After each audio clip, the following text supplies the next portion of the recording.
Se po manera kane sia me tisi mai o tahu tātou sāwa mani.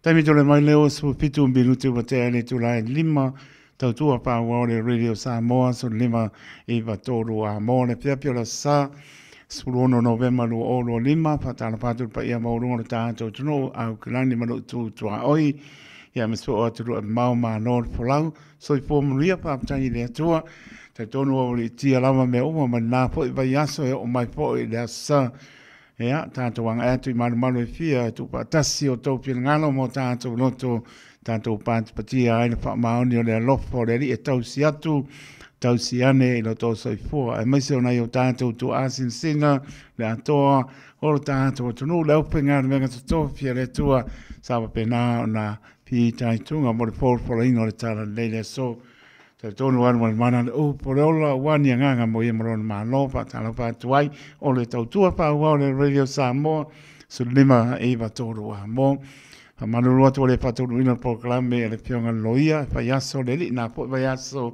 te tonu la patoro ina proclame pionga le patua loia ya lulua ya li o Linda Woodruff ni se po panga te tonu lava via lava le malo ta to tonu i tono maoto malawa, ia ni spe wanga e tui maoto malawa, ua mai a po ngā nuenga o renga tenea, tā po inga e kānesia fia, nisa e kānesia pa au wina po i a porklame le fia, ia pa amnia le rei.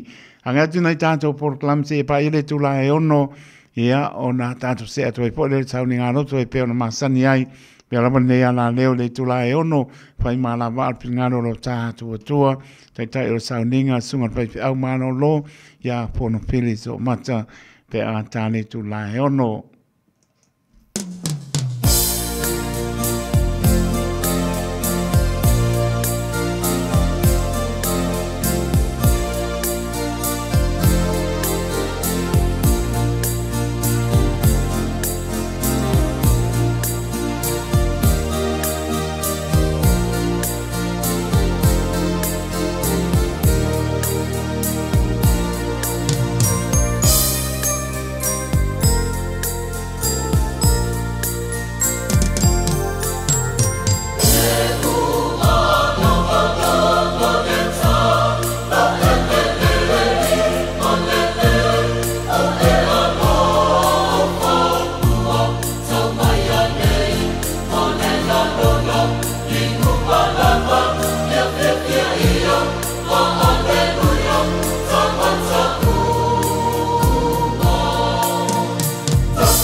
Se vong mani le kanesia me tisi ma le pianga sa poto mo tele sa la pai ina o tu lai marita tu dai mis riva bilute ona tano le tu lai onno tani tu lai onno tanto se tanto sa ninga no tu ta tai o sa ninga songa pe pa mano loya pon pe to mata pe antani tu lai onno ta tono lo munien manu ta to no fa ma no fa tai La tonu fa malo si ta po inga le aso la so lava tato te o tufi tau fao ai tau mafa fa le nganga fa malo si lo sa ili eso tato bi inga mo lunga le bi inga le tu le tato fa malo si ai ta po inga ia lo fa vai te ngona fo ia le ato to au proclame e se me fa vai e mai se lamba lo ngalue le yaso e ono te malo si lava ya no por ti munga ma fa Manulu, e te whamanosi a, whaaptai whamanosi ngā ruenga,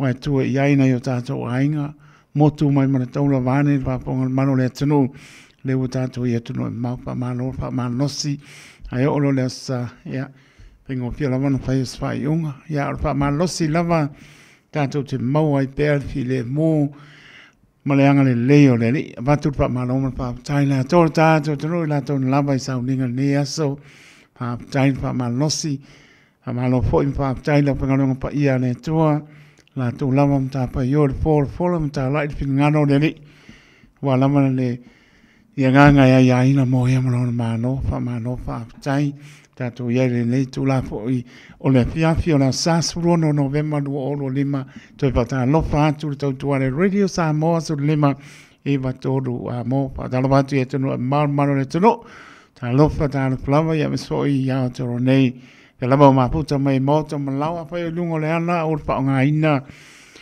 lau telefoni yoe ar tu alano lava le na ta longo atu pele ta tuare Radio Samoa tele ni fa lava ngo tupu mai ma e foi soi fu no le ta o ya o lau telefoni ya ngaro ta tio lungo ala lau ta male o lo anga e toi mai ai ngai moto malawa ta wole le mole pasi a moli le lola ma po ai o mari to tau mo langa male ya tuli lo sa ta ua po ile fa ngan le o fa i lo lungo le wana tu la pono le se si lungo tu la pono ta tia la ma ta to ya me se le ua fa to mo amor ta to san fa i mo po ne to sanga ya le lon me tu po mai alo ta to fa to to mau matani tonu le lofo le tu la po ina to so fo mo ta to vola tau au pēr whainga malanga lana pā nau pā tua e am tātou tu vai atu ai e le whai unga nei tau sanga e le manuia mai a te ia pā malo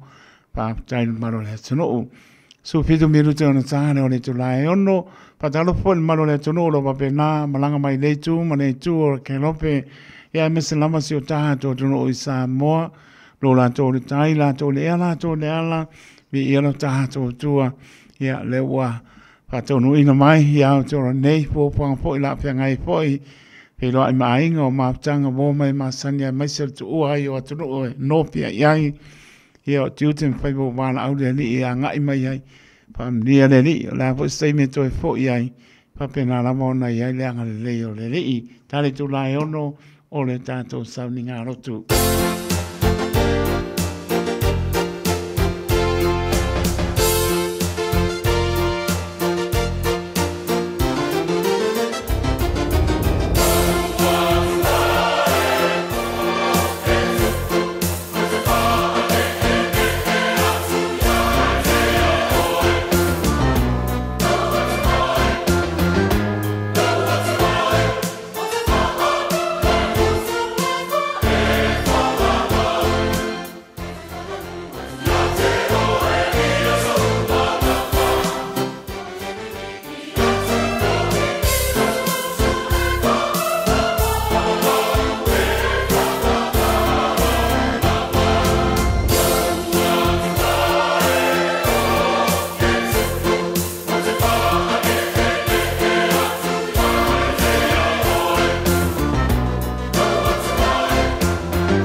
Thank you.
O le tamale tō le mai le ua tātou nama le tū lai ono, sa more tunu pele, ia ua o le taimare tātou, sabi ngā notu e pe ona masani le tū lai ono, tai o sau nenga, sunga le pai au mana o loia pono pili, tō mata, smai alau pāponga Samoa. O maia, si tātou tāpua iatu I le tua.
Tangata o le whātuatua ia tia. O tōna o na tangata pa ia, e o tō māta tau I le li. A wai le aise me mativai e o māta tau ia tia. E o nge mea le o na tā noa, ma lato fia ai. Ai le aise me le lei e mativai I lato, o e sa ili le li. Tia tātou te talo. Le tuapa ia e lo mātou ta maa whamavau. Le aunga ma fa moe o le ne fiafi se vi inga ia tele o lau fio. Pengtau na matu fatau nuu ma le ato toa, pe au noa ma lau fatasi mai ala I lua ngang pa ia, leli I. Suasoni mai, talau matu loto, uri fale mai lau fina ngalo lua nganga I tono o matu loto. Whaiona matu whaia le ne tapu inga I te nganga ma le whamaoni. E ua trai me umero lava vi inga le tamaa. Ono Yesu mātou te talo tui nei. Amen. Gase whaita wina le whionga pa ia le tua e mō meise upu tātou te māwhau whau whatasi eile nei tu la fiafi. O mō lea mai le tusi ngā ruenga lau apostolo lona tau po duosu mai walu. Mau te whaita wina whai upo sume fitu whangata mai whai upo luose fulu. Tusi ngā ruenga lau apostolo mta luosu mai walu whai upo sume fitu. Te whangata mai whai upo luose fulu. Whaafunga mai a in whaita wina o le whionga pa ia le atua. Amata mai whai upo sume le ono. O I mātou I Roma, kona tu atu lea ia Paulo e nofo I lona lava whali mas tangata tau e leo ia teia. Ma vai aso e tolu, ona whapotopoto mai lea e Paulo alio I uteia o potopoto mai. Ona whai atu leo ia tei lato, se mai, lau soe, e ulava ina o li whaia se mea whaale te tau, I le nuu manitu a o tātou tamaa. Na tuina tua iau o fususia mai Jerusalema I lima o Roma. O whamasino mai I rātou ia te au. Na loto lea tuina mai iau e alu. Wa wale aisa wa mio e te tau o na uoti ai. O wa wha tui ese mai I uteia. O na lea matau fia lea o lau wala au ia Kaisara. ai leo ia te au se me mo mori ai lo no. O le melea, o ami trai a te o tau. Se ta tau fei lo ai, ma fitau te talai. A wā ona o le whamoe moe i sara elu. O fusu si ai au i le nei fili o mea. E whamanuia le tua, so san mailo na ngang pa ia e whaalau tele, whamamlama tili i lau tō whaafonga man tātou whalongolongo, ana fionga pa ia whetarai mai. Tu mau pēr i le tua lo na lava vi inga, whaavavau e whaavau lava. Amen. Si o tātou ifo matatalo. Le tua sisiri se. Le tua le langi ma le lalo langi. Al tupu foi la o fio tupu ma le lioni. O te funga ma le mata i sau o le fofuanga. O le tua e mai le amatanga e o le ngata anga la o fio. O lau pule foi e au ngā tupulanga na wale. Au la vaina whaasi silina pelo vi inga. O na matu tui na atu. Mai le neila lo langi au ngā nuenga o vivi ma tāpua ia te oe o tangata pa ia. Pina yeili nei aso sa ta apea tuai. Ma watu i tāpua inga i whaisake siano. E tau tau vi inga ma le pa ia o lo suafa le li. Ni whaelo atu o ngā nuenga mamana. Ma le fie ma lia i lumo lau fio o nau whamanianga. Tō mai a te mātou i le taimi, ma le taimi, ma le aso. A whapeo na mātou whai malanga tuai le nei tau sanga. Yo e le li e. Lo sau pere malanga roti. Telefonisi o mātou. Tau a inga foi i uso matua whawhine. E mai se foi o whanau. Fuli mai lo la tua. Le mwhai o na mātou whai taulanga. Ma maua ni ava no mātou maua e wha leo ailo mātou fia le tua tama. Ai mātou te tonu lava. E use i unga le lei le tau sinonga lau whanau. Pa le ola lea o ia kiriso Jesu le ola e whaava. Lo mātou tamai. O mātou atu e uruma le nganga o whaaftai. Wa wai whaamali ina o mātou loto mo mātou manao e me le lei malava. Wai whaafia mai o mātou nganga. Ina ia mātou tutu mau i lau fio. Ma whawhitaia, ma vi ia lau suafa e whawawau e leo noa. A wau mātou i loa le lie. Se ase mea mātou te tau i tuai lo wanga lei. Me whaalia i lea taimi ma lea taimi, lea aso ma lea aso.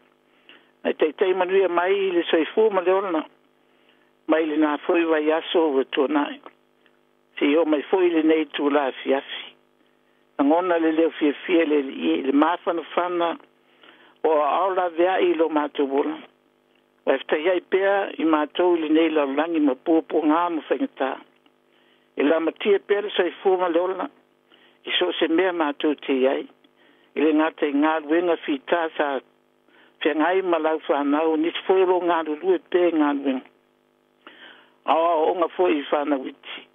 Tapo inga maru foi e mātua kersiano i maota malawa. Tangata malana atia. Leri ie. Rea se ngā luenga whita. Lo mātua wala au i lau fio i le au ma le pō. Pa mātua te tonu ro sidio na i la talata i a te mātua. Au i mātua lava. Lo mātua le tu ina seava noa i o mātua loto. Vivi ai i a te oi le nganga ma whamaoni. Pa mātua tau tau lo suafa. Mātou whangaro ngalo lau fio le telo taimi e whaaftai wha mālo le tua tama. Olo e manatu mai pia a te mātou. Ma e whamanuia mai a te mātou i mea uma. A mai se fo i o mea mātou te wala wai. Ma ole atuai lau fio le ie le anoa.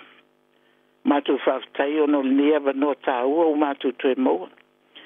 Mātou te tāpuai whatasi ai mana i o mātou mātua. Tua āsina sina. Nisi la tō le mwhai ona lava atu ki tāpo ingo le nei asu. Ono le atu tō le malosi. Nisi fwoi o mātou a inga sa whengai mga anuenga. Ai whaftai o nei ava no o mātou maua le atu o tama. Se whaaleo ailo mātou nganga whaftai. O le nganga vivi atu i atu o ele lie. o taulanga ia te fina ngalo iai mātou te whai. Whaaftai mole nei lava aso, aso tāpua ia lau whanau. Te tonu le lia o maulunga se vi inga o lau fiu, au pe pese ma vi i la tau i o vi inga. A me se foi o tal talunga, lau nga ina o lau fina ngalo pa ia le lia. Te tonu foi le mana o tal sanga o lo pa ia tua ia te la tu uma, pe ngai ma maftianga ma ti ngao le ne asa. Ma la tu malo o lo ai. Whaaftai tele le matan o fio le tala leia Jesu Christo. O ma whai ai le lia ona o atu le mamalama i tu e wha le lalolangi. O wha mamalama i nei le lalolangi pongi sā. Ona le tala lei. O le whina ngalo lau fio le rie na maliwa i kiriso ono i mātou le whanau ngasara. Mātou whaaftai le rie. O whai lea mo mātou malasianga. Whatu tuanga i mātou. Te lava mea mātou te iai. Mātou te lo lava le puipuinga ma tau singa lau fio ia te mātou. Mele mātou te vivi ia tuai ma whaaftai lau fio le rie. Ono o loa lofa tau muri muri. Le lofa pai mai, le lofa tau si mai ia te mātou i so se mea mātou te iai. Mātou whaaftai le tuol te mā. Ona iwi lava ina whaingatali ni o langa ma soifuanga lo mātou ngālu. Ngālu lue ai, mau ai, ai mātou te whaaftai lau fio. O e lava, mātou te whaamoe moe iai, whaataunuina mea umalava, i le ato toa e te whina ngālu ai. Ina iai watu mea umai lo lava vi inga. Ala ngā luenga whita ma whaingita e te ngai ma lau whanau. Mātou te whaamoe moe ma whaalango lango ia te oe le li. I le ngate na whaingo whi ai e wha manuina i fo e lau fio le tua o tangata o lo tau vivi ma finau o hase vi inga o lau fio le tua te mā. Mātou whaaftai mo ni e tunu o mātou au mawai. Mātou whaaftai fo i mo si o mātou tunu o Samoa. Mātou whaaftai wā a mātou mawhau whau i lo mātou wola tuputupu atu. Māna tua ngā luenga na i o mātou o tua a o whai langi le soifua. E atangia i nā fo linga o lau fio le li. Wa sa rato ngā lulue ma le lofa.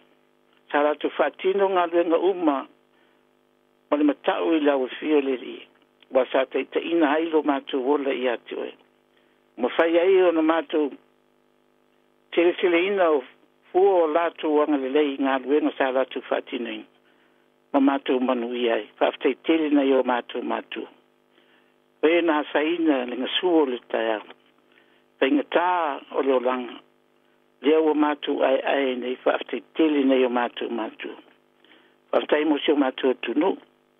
Ulava ina mātou la ngona ina le le whaingo fie nei vai tau. Ona o tūlanga pio na o iai ia whainga mālo ma tūlanga whoro whese se inga i māwhauwhaunga mana ngona. Ia mātou te tonu i tua ta mālo loto iai lo wanganga ia Samoa. Ma pa atu i nganga o lātou lo we fili ma tutofi. E te ina le tunu. Ina ia lātou wawa atu i lau fio. Tau whetuli i lara tanu o umana e saunia. Ma wawa atu i atu e te ina ma whātua to ina le whātua tua. Ina i manuia ai se o mātua tunu o Samoa. Mātua te talo le ie mo i lātou umoro whengai ma pōpua ngā o le tino nei. Tonu o mautanga se ngase ma so se mea lo maftia. E mai se foi tonu a inga. Lo wala au tuai i lau fio i se fesoso ani. Le tuai. Matu te tonu o umana e tuina mai i lau whanau whātu tua le pule. E soli e ngata ma karava ma le malosi umalava o le fili. Le pule e wha malo loe mai ma mai tinga umalava. Matu te tonu foi le fio ai o loa nganga i te tonu ia te mātou. Whapea nā tangi ai le lofo lau fio i tālo sanga lau whana. Pa i atu ai la tua whengai ma maftiang. Ni tue whafo sielo la tua malosi ato to. Whaawawa ia la tua tiute ma whaiva o walu nai la tua. La tua fo i o whengai ma whaanonoanga. Ono pelenga i maftanga o tāra taru maliu maleoti leli. Se i whaafonga ina lo la tua maftia. Watu whaamawhanwhananga mo i la tua. Mai e alofangia i la tui tuaso whaingata. Mātou tamai. o mātou te talo lava I lau fio le ie. Ona mātou te manao mia pia lau fio e te ina o tangata whātua tua ili nei lalang. E maise lava si o mātou tunu. Oi o lo ua whapeo na sala lau mai a tunu ma mau ma nofo ai mau ai. Ina I whaila tō ma ave fe au o lo fin ngalo pa ia le li. O tu ua si o mātou tunu o Samoa. Ai whaonga ina lo lātou soifua I so se whaiva ma so se tute. Wa wala unai lātou. Le nganga ma whamoe moe. Ina ia vi ia lau fio I lātou ngā luenga ma o lātou whaiva. Wa ngā lulue. So se tute ma so se whaiva. Ma tu te talo lava le li. Ia vea tama whanau o lo tunu o Samoa. Whapenao nau mau so se tuol ne lalangi. Ma ve se au o lo fina ngalo pa ia. O anga luenga le lei. O a tiute la tu te whatamuina. Ia mau lungo se vi ingo lau fio le tua te maa. Lala lea o mātou te tonu ai le i. Samoa za tunu o tofisi mai lau fio. Ile ngata mo se manuia se mātou lava tunu. As mo se manuia le lalo langi uma iau tama whana. Mai se foi o tā longa ma me uma o wala winai I lato. E iei manuia o lau fio ia te lato uma la. Talo e wha manuia foi nei atunu o mātou au maumana no foi. Anga leina foi le tua te mā. Ia le tala inga o lo fina ngalo pa ia. Feo inga I so se tua le lalo langi. Ina ia tangia ai fo dingo lau fio le tua te mā. No fo le lei ma file mo wele lalo langi whaingata. Ai foi lo vi inga. Mātou te talo le ne aso. Ta mai. Ia anga lei mai. Ia whaonga aina o mātou taimi. Aso te toio lo mātou wola vi I ai lau fio. So nina foi le fiafi mātou tapo inga masauninga. Ina I whapeo na mātou whaleo ina. Se la ngona mai lau fio le li. Ka wale whafunga anga lau whanau. Ia vi I ai lau fio ai le o mātou tangata. Anga leile tuol ta mā. So nina I lato umalava. O fia ngai ma ti ngā ma popo ngā. E ngata I tino al le nganga. Ia pai atu lo mawhanawhana ia te lato. Anga le foi le tuel le fiafi ni so sa ninga mtapo inga. O lo whapenao na whataunu ina. Vai aso foi mamalu mai. Pe au mga luenga. Ia lo whangia le tua. Mori atu le soifua ma neola o lau whana. Bai se foi nei whanau. Lo whengai masuenga foi whai o le nei tu sang. Ko mātou tamai. Anga leila o fio e manui ai mea malawa. Wha manui e le nea fiafi. Tapo inga na i o mātou mātua. Ia fua i le malosi ato toa I lo lato soifua le tino. Sili le ngang. Wa ma I mawhengatai la mati ai lo lato wola. Mātou te talo lava I lau wha malolo. Mātou te talo fo ina I o mātou uso. Wha pena o na whengai ma. Wha salanga I tūlanga fo I o whale pui. Ai mātou te taitonu lava le tua tamaa. O ia wala uma o saunia lau fio ina I soifua te ina I le soifua. Koe mai malato I loa o lau fio lava le tua tama. O le whamoe moe o tangata uma lava. Ina I toe maua le lato soifua le lei ma toe au nai a te oe. Ma vi ia oe le tua le au no. So ni mai staimi mātou whanongolongo lo fina ngalo. Le tuai, fo ai mai se upu mātou tau talai. Maue mātou le nganga o tāpuai. Fifino mātou loto awa tituina I mātou, pe tau mamau mai mātou. Nei moe mātou le nganga o tāpua. E vi ia lo sua fai o tuai mea umai lo vi inga. Manuia foi lawa one a taito, male ala leo. Ngā luenga o le nia fiafi, so soani a te lato. Mātou te talo, o ani o mātou se, o a foi fale tonu o angsala o mātou angsala tuai le tātou ba. Lo fata mai ala ia Isus e wha ngalo mai a te mātou. I manuia se o mātou tunu o Samoa mai ona taitai o lava I se o pito iti. Manuia ni e tunu o no mātou wau mawai. Manuia le alu le tala lei whaisake siana umalava. Waso vi inga le tua tama. Sua whai Yesu o mātou te talo tuane. Amen. Tātou tapo i atu vi inga o sauni.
unga le suafu mamalu o le tuol tama.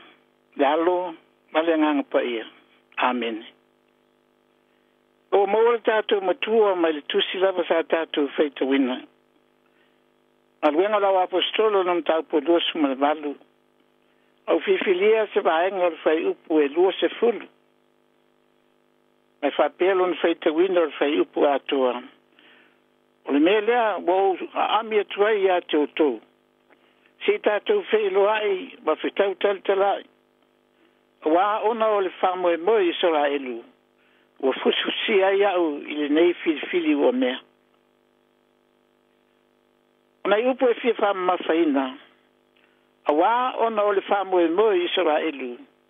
Wa fususi ai au i le nei fili o mea. O lau tua le tātou launga. E ti ngā le ola ia ke viso. E ti ngā le ola ia ke viso. O tātou masani ma o tātou iloa foi le moni ma le whamaoni o le nei au tū o mwhai on tātou mafo fau iai. Tā tātou mantu natu ia te i lātou whapupo ngā tia ina. I lātou o lo whengai ma maftianga ma ti ngā.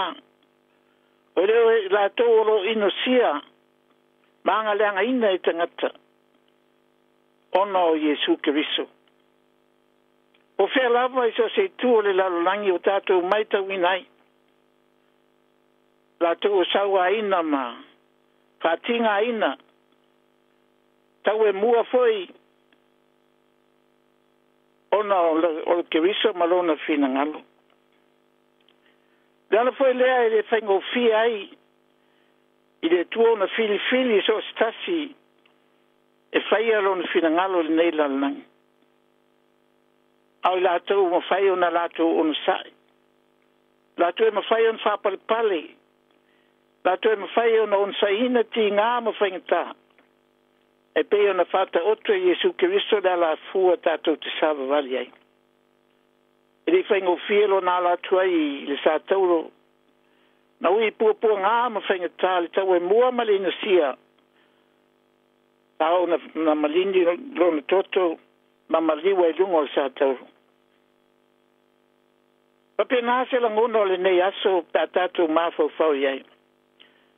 Mau si tūranga fo iau na tātou man natu pe iai le taimi ma le taimi. To tele nisi o nau e sa ili file mu. A ta oto ai le me moni e te tau o na fai. O ta fai sa ili le nofo le lei. A o le sa ili le fina ngalo le tua. E au na wha mua. Peti ngā pe whaingata. Al fina ngalo le tua e au na wha tau nuina. Awa al file mua le tua e muri mai lea. Ingo tātou sta ia le fina ngalo le tua. I ti ngā mapopo ngā tātou te ui ai. Pe lavon tātou maua whamtalanga. Pe talai le li. E au lavon ti ngā o ia. I mea umalava no ai le lon mamalu. Tato vai foi le telo i la to i tono le tuspa ia. Na o i popo ngā ma whaingata. Ai na whaingata ma popo ngā. Na o i se taunu unga le lei. O lato soifua au auna. Na tato i loa whai popo ngā na i tato mātua. Tele niso i lato na a whaina le soifua ona o ngā lue ti ngā ina puno i le ngā lue ngā le atua.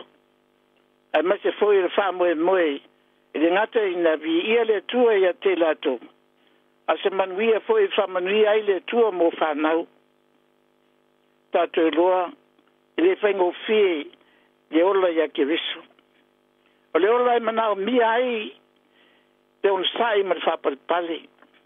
Lola manao mia ai le tangata e loto tele tu atu mo le moni. Tautala mo le upu moni. Whaelo atu i tangata le fina ngalo moni o le tua. Pe on tātou mo le mau i le au auna o Stefano le te akono. Ti ngā lava na tau aina o ie maa i tangata. Ai alanga lava ma mo le mau le fina ngalo le tua. Iena ia va aia toi le alo le tua. I lātou nāna tangata waleina le soifua. Ma tō telo I lātou. Ona I le whaingo fie le ola ia ke riso. Sa ili o tō tua ama tātou mātua.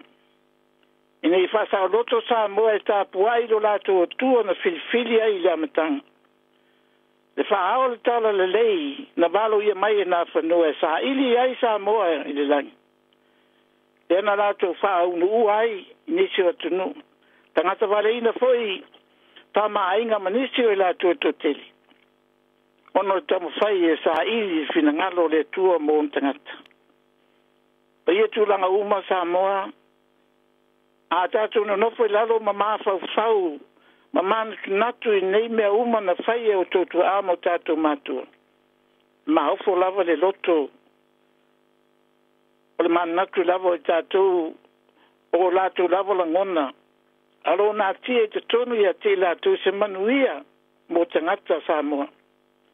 Al nā manuia e tō mai le langi wha manuianga e ala ia Jesu Kirisu.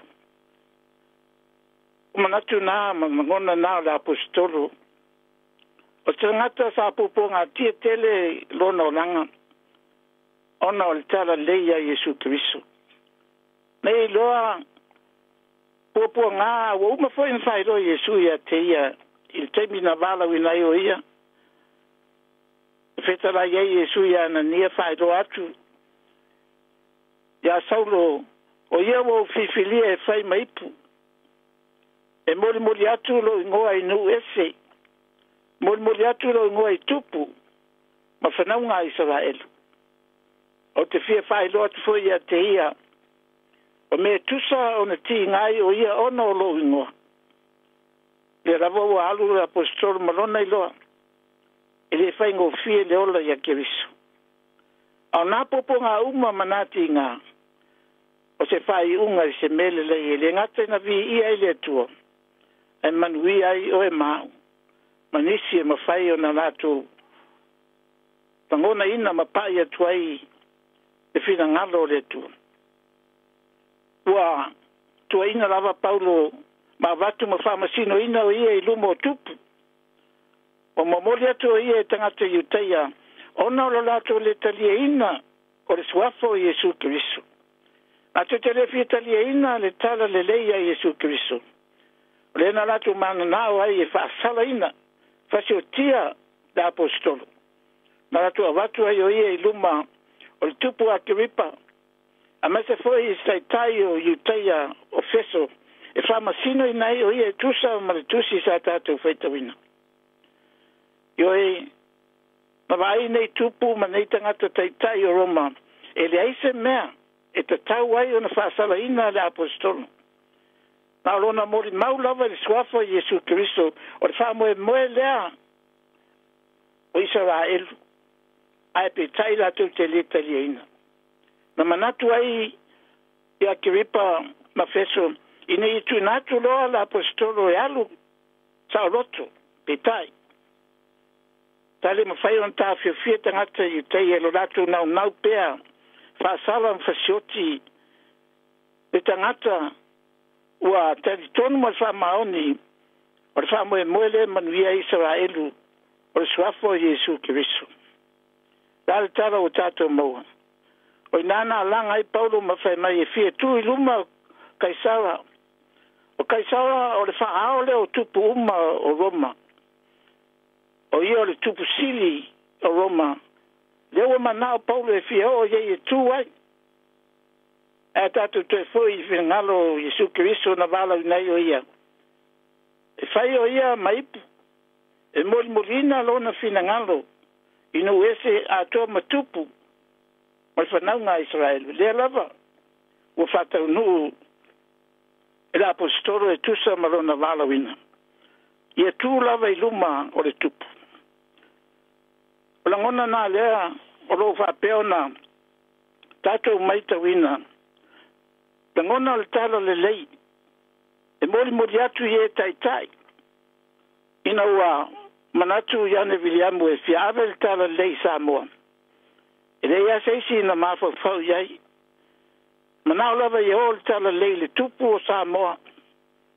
e na o lava ia mali toa vai no po e tara le lei e le ui atu se sia wana au ao o tumutumunga o le wha moe moe o i nā e sa wai manuia mo le tunu e na talia ai fia le tara le lei e mali toa vai no po papena foi maisi tara le lei maisi tai tai pai on tātou mantu natu ma mafau iai tātou mafau foi le tala o tus pa ia i lava na vai mose mai loa lo na fata wa ai na wina le tu e tu lumo farao tu lumo farao te tala ia farao tu mai lo na nu e fe no fia mose fa lia lo na vai mo lo na le loa te tala se up ai sa fa ali le tu ia tia e ti nga le fina ngalo le tua ai tau nu se tau nunga le lei pe au susta e taro tato loa me ulava mte teina me mose le nu le tua me a farao mandu natu foi ia elia ina wasa ili le nu le tua po ai e au na tapu ai ai mtu atu lava elia ilumo le tupu apo ilungo le maungo karnelu mafa'ali a Israel uma le tupu e au na tapua iai ai leo pa'awa ma seira peona teita ina ai la tō apo unam tō lua i se pera la tali na tātou mauna tali mai le tua i whaamuina o le taulanga elia sa ili se sauro tonga o sa yuta ana tulai lava e seta malu le tupu asuelu e uina whainga tae le iwala wina o ia e watu waso setia le iwala wina e le tupu e oti o ia a sa tulai lava malu a sea langa o inae sa wai i le whai unga le lei ma le taunu unga manui ais e sa yuta yo e sa moai lau whaafongang pa maila apostonu o famo mo Israel elu o mafuanga leo o sai tio au i fili o mea o il famo mo Israel elu o tau talai la apostolo o Yesu Kiriso leo lo nau la apostolo i ulavanti ngā popo ngā whaafia na sasa o ia nistaimi na matua ave tuo le ai mafasi ai papea o oti o ia sa fai puipuina mano no e fili o mea ai le fa fiti la apostolo ai sia ona i loa e tau nu i se tau unga le lei le la wo i fa poto tangata i Roma ina wa a wina ato ia e lato e tu i lumo kaisara le tau unga ma tumtumunga fa moe o Yesu Kiriso ia tu lava o ia i lumo tupu fa i loa ia i le swafo o Yesu Kiriso a poto e Paulo tangata iuteia i nai Roma. Ma tau uroa iai upu ia pio na mau ai tātu mtu. Whai loa iai e wha moe lava o Israelu. O mafua anga lea sai tio ia. I fili ua mea. Tā moa ai i la whaafunga anga. O wha moe Israelu Yesu Kiriso. A wha moe foi na o Samoa. Le se tātou te wha moe iai. Wha moe Samoa iai Yesu Kiriso. O so tanga leo tātou ma Israel. Ele mawhai ei ona ma ea le whawa otu. Ona tātou so tanga whatasi a Yesu Kiriso. O wha moe Israel, wha moe foi nai tātou. Ai lava tātou te loa le telo Israel la to te le talia Yesu Kiriso. Kapena foi tātou Samoa. To tele o tātou tangata, tātou te le talia ina lava le whaaletanga, a mai e Yesu Kiriso mo tātou. E tai, o ti ngā o Kiriso, lea o tātou mau ai le sauletonga, Samoai. O le tātou sauletonga o lo ia Kiriso. Le whamoe moe leo Israelu, le nau ai le apostolo. Ina i tau tino atu ia Israelu, pe tai, sa te ena o ia. Ai ale tala lei nei ona po. Ane me tupu mai si o tātou tunu. O whea ele whamoe moe Samoa. A se ame fe ai na ia ile tunu. A se ame fe ino ai. O fe sa ili ai o le pule, o le poto le ata mai, o le maulunga po le vai. A o tato la fuai, le Yesu Keriso, o le wha moe tasi o Samoa, na valo ia e na whanua. Tani i le langi se ao lo malo, o le ao lo malo, o le tupu, po le ulo le karisia. Lea ua wha moe ia Israel. Ai pangalea. O tato wha ta dinga tuli fingalo le tu. O tupu mai pe fea, fea nai tai o le maua se mautonu i tangata. Ai sea, o manatu leisi e sili leisi. O manatu leisi e poto atu i leisi. Ai fa pe fea Yesu Keriso na ti ngā ono i tatou. Ai fa fe tai le tangata i ti ngā male on sai, wa fe mai le tua ia i seia. Ale nei tangata te wa ai. Le on sai ma le loto ti ngā, Samoai. I ti ngā le ola ia Keriso. A fai sai tia oe, ma o te ngia oe, ono le fina ngalo le tua. A muia oe. A wata atu tam fai fa file mu se mea la tatu te loa, e lo yeila mi tonu le tua. A i tatu sa ili la mi tonu le tua. Nau le lofa. Ni tatu whirai ma le tua ma le loto maulano. Sa moai la whafunga anga. A fai wa sala uta, i tonu tai. A fai wale ato tō tātou te tai, tapo inga i tātou, ma ia tunu ma mao ma so se mea. Tātou o ia sa ili ti ngā o Keriso, ono sai ma le whapalipale. Tau tua, ma le on sai ma le alofa i so stasi. Ma o le loto whamanga lai. Ine i mawhai on tātou o watu i le tua, ma whata atu i le tua, si o tātou malo, ma si o tātou tunu. A watu iai le tara le o I lava whatung tumunga. A whai wale maua sa moa se wharwhani, tato wo le ulu. O le tai mua, o le whaao le tara le. O ia o Yesu Keriso le wha moe o Samoa, ma Israelu. I wha manuia le tua, si o tato te talo. To mai manuia o lau fio le tua e lunga o lau whanau. Wha maamulama atili a te mātolo fina ngalo whetanai mai. Ni mato loa on fafo ya tu le vi inga ya tu e ai awone ya te mato I lunga ya te mato malau fatu tu malava le manuia mal file mu la fio le tu le tama le maftanga malau fio Yesu Keriso ro mato ri faula a mai se te inga manna ndo nga pa ia nei mata o lava ri fa lava amen.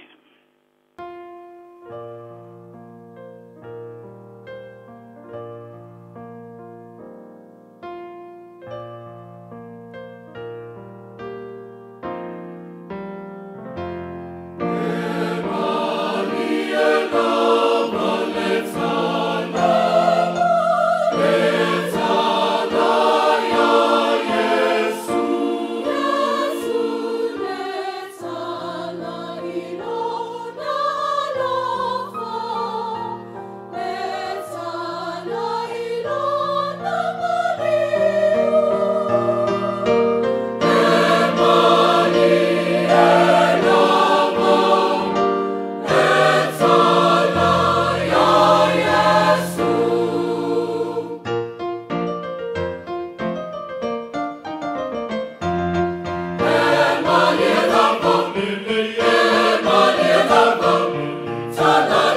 Mani e lama le tala si pong mani o le kane sia whapotonga ke siano Amerika Samoa ma le piaonga whanga i tua Amerika Samoa pa mai atu ele tātou saulinga lotu pe ana bele sunga pe pe au malo loia pon pili to mata mo tātou tai ele nei po ia fiafi pe lava na bea i pe ne ana leo le tula e ono e fai mana ma ngalo lo tātou tua saulinga lotu e pe masani ai ya me se lava na yo tato tu asinsina wole lava sauninga lotu no wole ato to manosi ta dia ne sauninga lotu le tu la ono aver pata va ale ono e pai ma fon pa leo polenga le radio sa mole ato le tu spoila fingaro pa ia muri atu pa ma lo ma pa tai ila sunga pon fili o ma no ta pena o ma no sa uni le lavo lo sa mai fionga pa ia no tato tu ana mai lo sunga ile nei fia to mata winai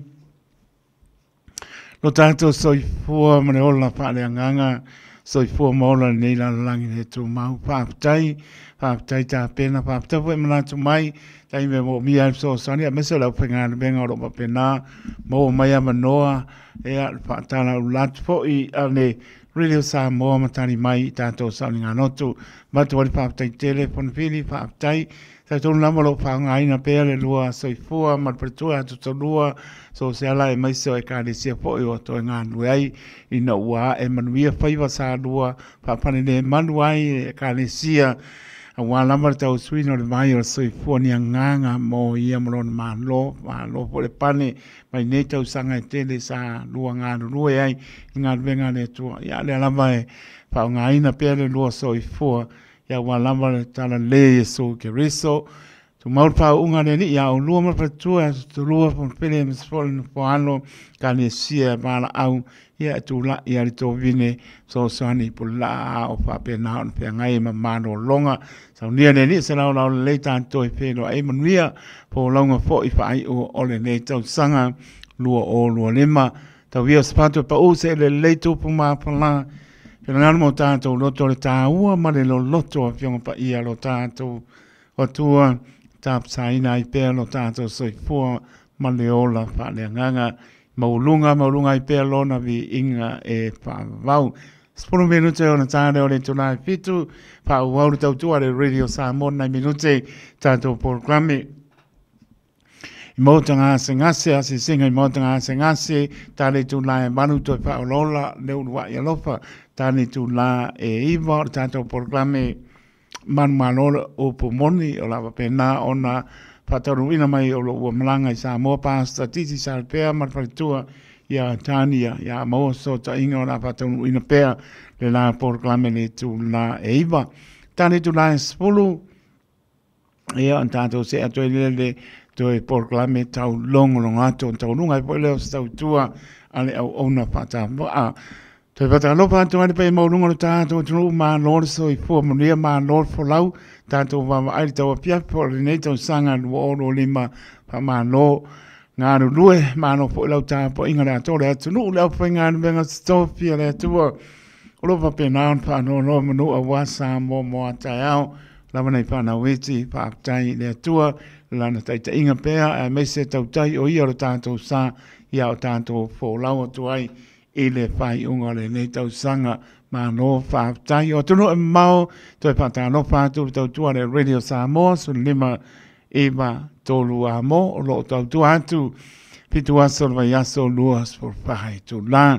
Whangasolo tātou proklame, pata lo whātu ia Rachel Sipa, my cleanliness po Glendoi, ia manola wal maptu mai whaaktai, ia e vi inga na mo le tua tātou tu maptai, whaaktai, taro whātu sunga ia sua, e mosi virpiti, man whatu e Maria man no whano, is hamaki ia manola wa, tonu sao pena lava i sao ninga, ia mesipona u sao ninga adwanga na whiawisu ana whātu, sina leo masion tu ātina, e ano sa lia lo maputa mai pe Islands o kano pai lo whātu, sina leo seu tu ātina e ano sa lia, ia pena po i sao pisa mara ainga, ia lo whatenatu, mano lava mai lato umalama, ia ua misi access wafa, ia manu watu, nai menute, tanto se atu programe, ko ase singa i mautanga singase.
Taimi tula mai lua minutu o te ane tula e fitu I le tautua le Radio Samoa so lema I watoru a mo patalawatu sungi a Jean Collins Michelle mai lo maputa mai te koma Washington State I Amerika loptele atu mo o tau sauni o tau mo to a sa taiao le ua nganga ipole lao matou iao te ronei ia ua mai a matou tapo inga ia lo tautua atu le Radio Samoa so lima I watoru a mo sauni o tau I Amerika mi so atunuu le santa au famnia ia il file muro tato tua so pa manolo tato le Yesu Kristo o poropan pata lofa tuai na yo tama na yo tina o so matua pa pensa la na pana witi o lo pata o tolia so se mota ngase mota malao ia te rone o atuno mau pe la lo e tinga ai lungo lo moenga tali tonu pa moe le o lilo le sile fanga lo tato tua au lava ia tu maulo fa tu tua tana lo pingalo lo loto I le li mo le fa tu tua I le mana le fa mano longa lo tato tua pa ia tu pa iane pa ifo mo le manosi tātou te au ngā mo ia malona pina ngalo lofa te le atu programe pe lava iei tātou sa ilinga e papena lava iei taime te whaafonga mo whaalongo sa ili atu ia liim te maitai o mai mai ia ua ngata le lātou sa ilinga ua le au ngā sa tonga whiti taime iei atu tu wale o tau pina ngalo e popole tātou e wa ua maua le ua moa i au langona le iunga o sau i le li fo mai po te mai tai fo mai silinga tani se ul fa mo ya tani tonu na pauto ina mo tato uma o lo soi fu amro ola mai le tua tato sa ilia ile na mai le ola o len fo i mai o ye fo ye toya mese o lo fa tua e te mano lo ai ta vio inga lo tato tua pe senga fa le nganga fai ma vai manu hau e ta oto ai dunga o lo mai ngā lofa te atu.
now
Afia mai ali I fo mai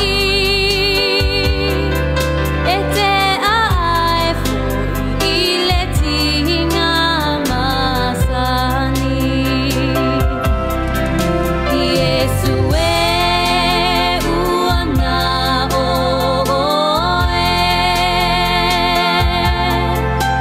lo nei toi fa amoe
seto malfitinga Ua so a forma aua Tili ai nona mai Tano fa e moi noi mata Ai ana mai I le tangi Panale fa ano Ua uma tuana oloa Katongi ai fo mai Ai ua silinga o se tali Ele malolo sa ili pe Ide au male po Lana si inama I ina ia maua se vai fofo Pa alama ya Yesu Ua nuare iona tua Tale tonu ilona loto e pa Ia tu ilona fa atua tua Wapa ia tu iona ofu Ma ua fa amalolo inai Aole motu o tangata ua fetu eni mai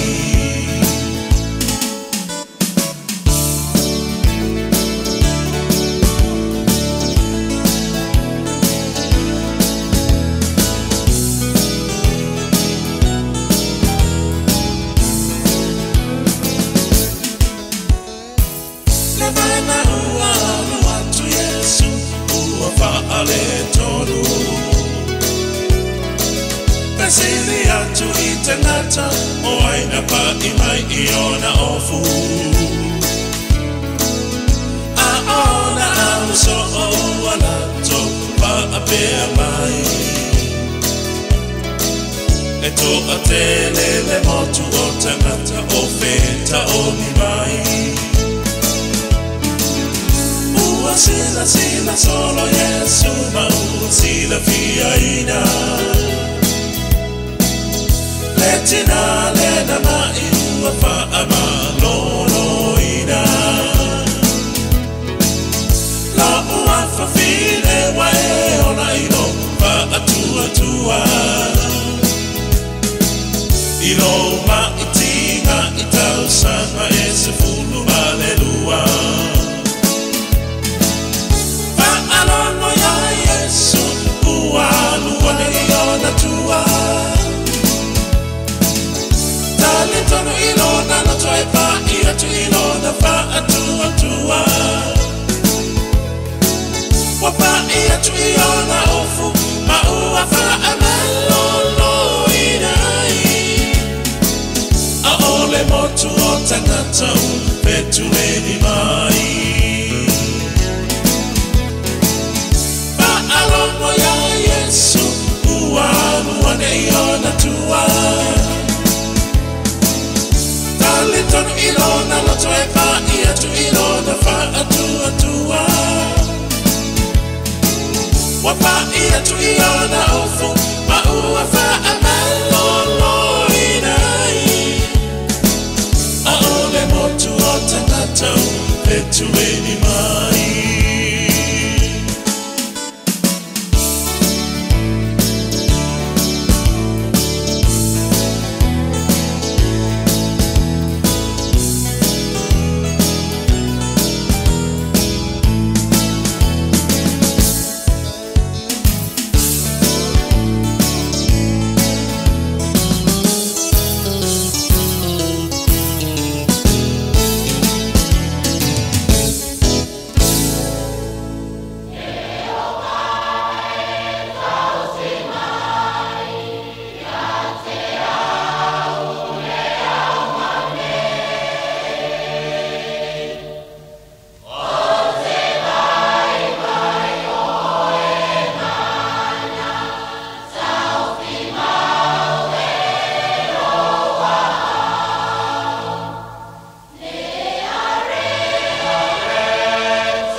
Le rie tau si mai se pong mani lang papaya onga mai si o tātou tunu i Samoa. Pa mai atu ai tātou porklame o se singa i mautanga se ngase. Tātou lava be ia o pes singa o vi ingano tātou tua. Pai ma mai malua ta oto ai i lungo lo moenga i o ti ngā. Si le fia le atua me oma o lo pātou tua e te malo lo ai. Mori o tō soi pōre nā sā mo mos whauponga o tātou porklame o si singa i mauta ngase ngase. Luosu riva milu te ona tāre o le tulae manu, tāre le manu toi whaolola le urua i alofa, anga te le tulae iwa manu manole o pomoni, tau long no atu pia tāni tula e se pulu. Tā tono o lo omrian manu tātou tunu, niso e kāne sia o lo whaua wina nātou tāpo inga, niso e kāne sia tasia lātou sauninga. Mori pa mano mara pa tai lātou tātou tunu, lātou sa pa mano losi ai. Tāpo inga, tasia le aso te pa mano losi ai tāpo inga. Ono aso e te sao loto ai. Tā tonu lama i tātou, nā lama vai man le lama, tātou te pa mano losi ai, tāla lau pa longo. Pionga pa ia lo tātou tua, le asai pōla polai, ia ma tātou ta lia le tā ua ma le loto o ana pionga pa ia, ta ia la sili lea, ila tō soi fōa, ma le tātou wola pa le nganga, pa ma lor pa ma losi ai, ma lo lopi le mōrea tā pena poi, te mai aspo pe au lia le anga lera matai, po fuanga le tangata malana i whai, tofi u bāna au ele li, ai mese o nai whai, nai a tātou whanau ia onga, le a tōru tātou tunu u lau tāpo inga i tu asin sina, le au whengāna benga i lea bai aso, mlewa aso, pa ma lo pa tai, ma lo por pora nei aso, le au whengāna pa ia ne atua, te tonu anu mana le upo le ola, ia wani a nganga e ia ina mo ia malona mano, ana utalatu tātou leina, o soi fōna maro tātou tunu, pa tai Jane Collins, pa se ora mai i o lo sauni mātou, i o tāpua i lea sā tai au i lātou i Amerika, se o pesta mare ainga, pa tai sina leo, ia, se on tua tina lo maputa mai, pa pe vore tina ia tā ele, tōle pai ali i pene lo maputa, mai mare ainga i Australia, ma norpa, ma losi ai, tāpua inga nea, so na o mutala tātou leina, tōru pitu ta si lima i patoro no mera, i ngano tātou i meri na o si fia, on the air at radiosamoa.co.nz, Facebook page, malungo le YouTube channel. Mo le amno e fasa blako.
Na no tato laina se i toi mama ai po i santo i meni ia pa veina lunga le api o fōlinga ma le YouTube channel ale ai sa unia se vi inga e pa mleo se formali tato tunu na so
Na no mo tol su se kone e lo tol su minuti. Tol su se kone mranga pa no. Ai familia tu le aso so forse uso ya tanenge anu o li tia antere na po via o manto lotom pa manu pa tai le tua I lo na no pa me si sili we sa nia mo o te ma le wa ni mai lo wonus for to sanga pa tai le tua o le soifua Maria e ulaman piangai po ni sai mi ngase o ma tino alan fa mano longo mo lo soifua Maria te ma no le tia antere ana po tai mo me umalama tsamnia si o tato ainga ai mese o longa nue le fa longo ti ngai tono mo to malawa lo fanga batu ia si au pa nau si au pa nau ia pa pena po ia show to due pele ate o mai na po malanga mai se o tu atina mai sa mo ya langi na po ya wala malo wonus full tau sanga lo fatu si au pa nau ya makarita you fa pe po ia langi mamaiki mal pa nau mese o grandchildren mo o te ma lo fatu po ia tlinga ya le fanga ya male ainga pe po to e kalesia lenga te leo le atinganga marpatua ya lo moriato lo anga I lo waso I po ono sulto sang ni tau sanga tele ya pa pe po le sunga le pa au pastas Solomon Chant marpatua ha tai pa sia po yang po ya mai se ya to pa au ya pasta tayao na po marpatua ya ponga manubia tele lo waso soifua toni tia antere ana po anga mai po na yo ainga sa malanga mai I ma ore la langi au salia mesi sa to no sa mo ya manubia tele lo waso soifua ya so le me aina manga il kokole sa la fiafi ya bel fata va ale ona fai ma fong fa le po renga le radio sa mo family so for malo ta to tru te matina o so mo to pa pensa ala nei pa na weti o to malama family to was so for den so yang le to fa popo nisi to sanga sele so for mo lai ta to mo tu pe ya be pe ta to ai ala na pe ngalo mo ri te le to was so for mai se so for so ya no li tia andere anapo nia to was saifua sa nia le kani sia pa tonga ke sana mrek sa mo mai worry le bi ingole tua o maia famaros nia te le to was saifua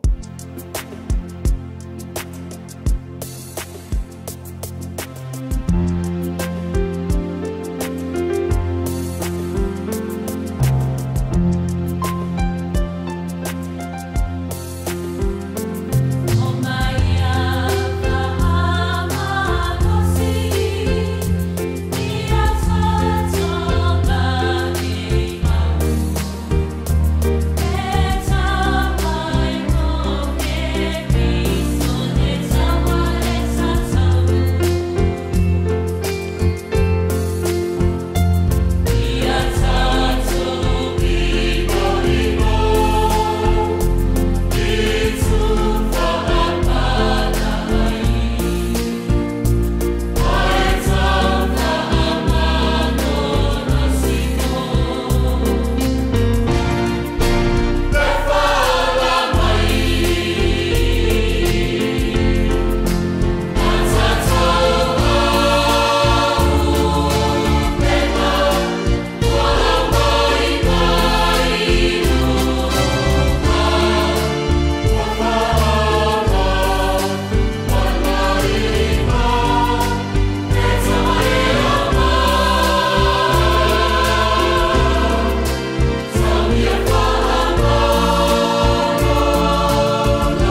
Ono minute ona tāna le tula manu tautua le Radio Samoa so lima I matonu a mo manato mano li lau tapo inga Samoa ya meso le nau I moto malawa to moli la pale nganga pa mano il pa mano losi ai o mano losi tapo inga le tua la ngona lo tato fia e te mi tato tu fa bai bai ai la ngona po le la ba e la ngona po le musua ai tato manatu le lofa fa maoni o le tua le asta tani atu a oi er tangata wa manatu mai ai oia le atali or tangata wa siasi ai ia te ia fa fitai le tua I lona lofa manona ngale lei mai lo to so I fo manuia so mato bona tato te au na tua ia te ia malona filngalo fa manol fa malo se ta po inga le nei so ia mai se lo fingalo pa ia le tua ele te pena ina o le launga le upo le ola le sulu I o tātou vai o le māmalama I o tātou wala. Le o tāpena mai sunga to ina ato wala mana potu whaapano. Pe vole sunga to ina ato wha wau pepe. Sere tātou porklame pe o whaafonga iai to e whaola ola le ulua I alopa. Se mai ala whaafonga Samoa.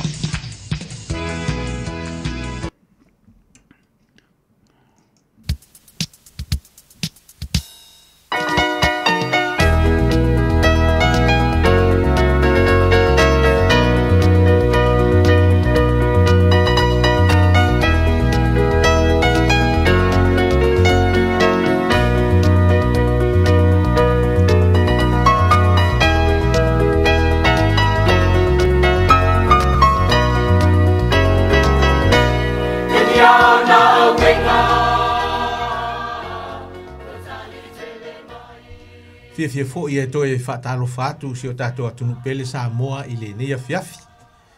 E whaftaia le anga le leo le atua I lantaita inga so I fuo si o tātou atunu. Ia meise ona au whainga luenga tofi. Whai fuo na tātou toe mafuta le nea fiafi. I le tātou por kalame whao au I po sata itasi. Ua whao tuina o le toe whao laola leo no I alofa. Vei lo leo e whai ma fonga foi o le au whainga luenga ia meise foi whai launga nea fiafi. Whaatalo whatua I Samoa, se o mātou atunu pele, o whia lava se meoro I maua mai ai tātou whaasalaunga nea fiafi. Mātou te whaatalo whātu, ia ma mātou whaafeilo I atu I le nea fiafi. E iai le taritonunga sa manuia mai ia whainga tāpua inga le nea sa, ia unisi fo I sa tāpua I le asoa nafi. Ia vi ia le atua, o mwhaiona tātou toi mafuta mai le nea fiafi. E ala le tātou por kalame whaawau I po sata itasi. E pei ona whaelo atu o le toe whaola ola o le ulua I alofa. Patalo whaatu I au na tofi le tua I punonga ma so se e ka le sia I sunga I whawhea ngainga mo lātou whaletua o au hoi mo lātou whaletua ia ele ngata I lea o lau ngaluenga to tofi. Ia tau ina ia whamanuia le tua ia a o tātou mafuta fo I le nea fiafi mo le lau tele o tātou atunu lātou sa whamanuia ina foi le ulfale atu I malu ta itasi le nei aso ona o whenga iei matapua inga. Mauti noa sa whamanu ina I tātou I upu fola me la whionga le atua. Ia o tātou soifua maola le nei lalo langi le tu mau. Mātou te whaatalo whatuai ma whawhelo I atuai pa anga masani le tātou por kalame. Whia lava le meono e maua mai le tātou por kalame le nei a fiafi. Maua tu iai le si ufonga o le Radio Samoa sulima iwa tolu. Mātou te whaatalofa ma whaafelo I atu I le nea fiafi. Fia fo I whaafelo I atu I o tātou tua a mātua. Ta māmati nā mātua I lātou o le mwhai foi o na mafuta atu I sauninga o na o le pula pula la ngoto. Ia mai se foi tu langa o le soifua lo iai. Ia vea tātou por kalame ia fiafi o sata itasi. E le ngata ia I maua au nisi foi la o whai ngā luenga lo munmuni mai. Ia e whai ma whaamaro si au mo I tātou. Ia o whianga iai ma whainga tāma pua ngā o le soifuanga. Whaatalo whatu fo I le tātou o whainga leonga mle pulenga le Radio Samoa su lima I o tolu a mō. Ia e maise o le wopele ia po le sungfo le li a hoa o ia teito talotu. Ia le whombola anua tātou toi whelo iai ma mafuta le nea fiafi. Tau lawa ina ia whamanuia le tua. E le manatu sa whapea fo I o na a whianga iai fo I ma tiu te tau ngā luenga le tua le nea sa. Ia ai e le o muta ai e lau au nanga I sio tātou tunu tau nei whamuria le tua lau sunga whapea foi le ainga ma le nofo alo ia tātou au na pea i le atua, ia e maise o tau tuaina sio tātou atunu i mea tātou te mawhai o na whaia. O walo lātou whaafonga tāpua i mai. Ia e whaatalo whatifo i lātou umalawa o loi ai o pupua ngā tia o le whale mai. Ia ale ngā te lea o tātou uso ma tō whaafine o to ese, whaatalo whātu tātou polkalame i le neia fiafi. Whaamuni eina lava pe a whaanongolongo mai pespesenga whaalea nganga e tui nātu. E le sunga le ria o hao le neia fiafi. E a vea lava lea o se whaasiri ngā mālosi mo i tātou lo mawhitia ma ti ngā ina le whale mai. Ia po tonu fo i o ainga. Ia wa tātou te moti noe whai mai lava le tasi upu. E si deat fo le launga le pese. I lo le launga le tangata. Ia ai o galawa me uma tātou te whaati noina. Ia mo le o nanga i tonu e kālesia le ngata leo sio tātou atunu. Tau lawa ina i e whaamanuia mai ai le tua. Ia e patalo whaati fo i tātou whai launga le neia fiafi. O le sunga lawa ia toi ina ia manfotu. To ala whaafunu. Ia, whaaftai le atua i le soifua au auna, o lana au auna, ia o lo mau pere malosi. E whaangai nei o tātou tangata whaatau wa. Ia walawa le atua ma lona whina ngalo, le au whainga luenga, a le Neipol Kalami o lo whaafonga tāpua i mai, maota malawa, o a inga fo i mawo. Ia whamanu ia le atua o tātou mafuta i le nia fiaf Samoa. Nātu o le tātou mafutanga i le nia fiafi, tau ina ia, iai le anga le leima le lofo le atua. Ia tātou whaawina fo i Neipol Kalami le manuia, ai fo i lava le vi inga i le atua. O le au sau ni es tātou i talo, ia ona so atuai leo le tātou Pol Kalami. Le atua mamanae, le atua le tamā, le alo ma le anganga pa ia. Whaftai lau o fio le neitu lao le fiafi, le foi ua amataina le Pol Kalami maasani po asata i tasi, ia wad whaafonga anga, lua tunu, ia mai se o tangata le atua e fia le Neipol Kalami ma te taru lau fio le atua ua nao i mātou ni au na whaatau wa ai mātou te whanangolango i le ngango lau fio la whapea o na moli le au le nia fia fina ngalo ai maloto le atua ina i o mātou tu mau i pea a wa le o toi mamao lava lau fio mātou te talo mo i lātou o pupua ngā tia ma mawhatia i tono ainga tono whale mai. Ai le ngata i leo tonu le whale pui pui le atua, ta talo ia iai lau wha malo longa ia te i lātou, o lau o whainga luenga fo i wha whia ngainga, mo lātou whale tua, ia e mwise fo i wawao mo lātou whale tua, ia o lau o whainga luenga tofi le atua, ta talo ia iai lau wha molianga ia te i lātou, whia lava le meo no pia iai, wha tuna pa ulia e fo i ono le tala ino le tala lelei, ta talo i lau a fio le atua, au ane i fo i fua lau upu, mātou te talo fui lau fio le neia fiafi le tua, whamnia fui lau una ia teito taloto, leo lau whaapea o na tū lai mai fo i whaawina Pol Kalami o le neia fiafi, le tua fwa ele malo si tino sili le mawhau, mātou wola au na ia te oi, whaapea fui le tau tuaino si o mātou atunu, ai mai seo le tau singa ona i o mātou ainga, pe atu o fui neino whanga i lau au na, tai i lau fio filo i male ainga, fo i lava le vi inga ia te oi, mātou te tau fo i mo lau au na, la whapea fo in whaasoa se waenga o lau fionga le ni tūlare fiafi. Mātou lawa le li ia un tangata whaatau wa. Ai mātou te whaaftai lau fio lau wana io i mātou. Fo i mai ate i mātou le lotu tele. Mātou te fola i nai lau lava fina ngaro. Paanga maasani lau whainga luenga al Pol Kalami lau whaafonga tāpua i mai o mātou wo mainga. Ta maa whamanuia lau fio. Nisi fo i lau whainga luenga tu i Henderson i apo New Lynn fo i po whea lava o whaafonga mai ai. Tau lawa ina ia whamanuia lau fio a o mafuta i le nia fiafi, mafutanga msa mo le nia fiafi Neipol Kalami.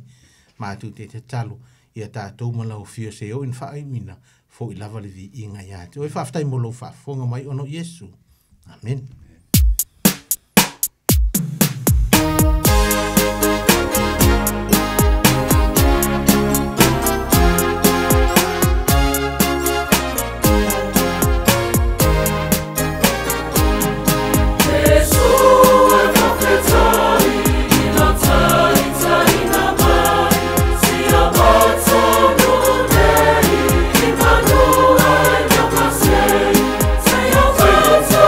Say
Ia whamanuina ma vi ia leanga le leima le alofa o le atua.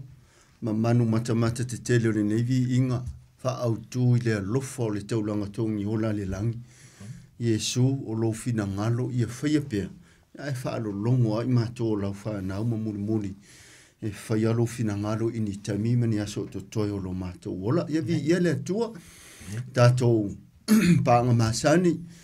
O idungo le ala ia o whanongo longo atu whaafila atisunga ia teito inisi le United States ia o lo whailo mai ta penanga fu iso la toa sa ila so atai au o le te le vave ia mātou ma sa mo ma o stadia ila so etas ia o le aso le nei ia tusa leo le asto na inai ia la to le ngata foi Hawaii ma Amerika ia le tatou uso tu ofe foi Amerika sa mo ile lato foi sa uni atu le alanga ino le upu folo yo le tetalo ia fa manuia le tu le ufainga venga i punonga mai kale sia sunga i fa fenga fale tu be fona vatu fa manuia le usa ona netu la ia te tonu sa mo le wa longa te sia tato ia ile upu to mua e peona fa felo e tu ile usa ona nei ilo o to ma maru lo to ia tu taulangi mai tu tele mana tu e popo mata oto tasi tātou i tātou o le whanau o le tua.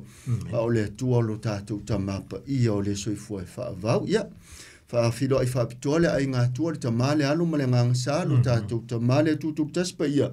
E mana i lau whaafonga ma manui ai ma pai le whaunga mana le tua i lofina ngalo. Ia i se soa whaitau fo o le a whai ma mai e se inati wha le nganga.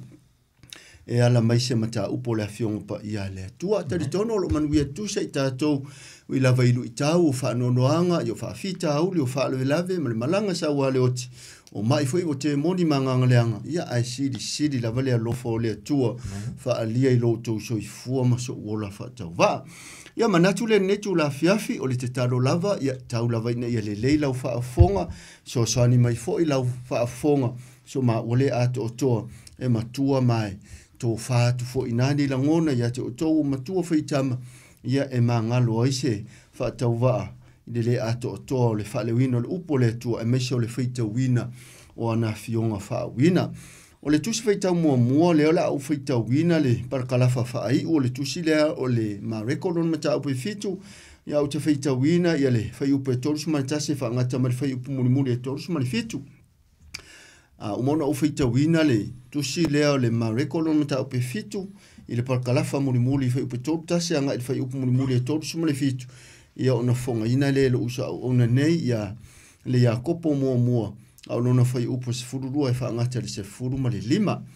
Ia kopo mua au lona whai upe se furu ma le 2 e whaangata ma le whai upe se furu ma le 5. Ia te talo e whaalua ane le anganga o le atua, whaapa ia ina foi lo fina ngalo mo lo uloto au e ta oto mai o ti ngā, nisi fia o nisi whaanonoanga, o nisi foi whaafita auri o le fefe o le popole o le lea mautonu, le au le whaasoa, whainga sa ua satani, pa wale o le upu, pa ia tuai a au, le mawai o le atua, whaasa o loto ina i tātou, ia i ufana whanam whainga sa ua satani. Tātou tusi whaitau le marekolo mta upe fitu, le au whaitawina whai upe torusu ma le tasi, whaangata ma le whai upe torusu ma le fitu, i ona whaitawina le se usa una nei, ia le Iakopo na mua, alona whai upe sifuru ma le 2, whaangata ma le whai upe suma 5. O awhionga pa ia le atua, mareko e fitu, whai upe toru tasi, whaangata le torusu ma le fitu.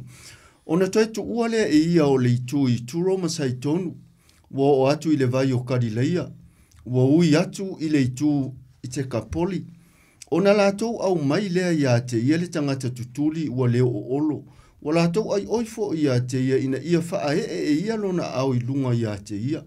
O na tai ese lea o ia te ia i le motu o tangata, wa tu o na tamatama i 5 i to tonu o na talinga, wa whianu fo i mapaiane i lona laulau whaiva.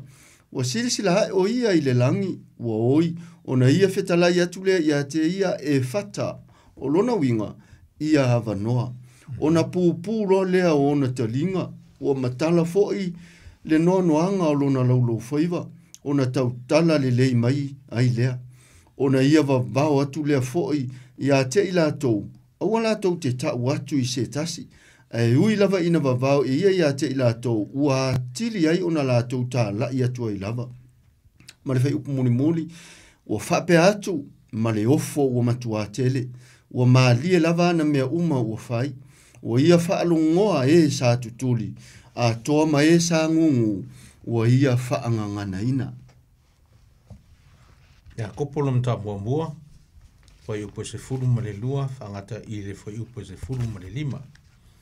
Amu ia le tangata o le ono sa i le whao songa, a wā a uma ona tō whatofoina e maua e ia le pale o le ola, ua folafo i le mai e le lii i e alo whaatu i a te ia. A whao soina se tasi, a ua le whaapea, ua whao soina au mai le atua.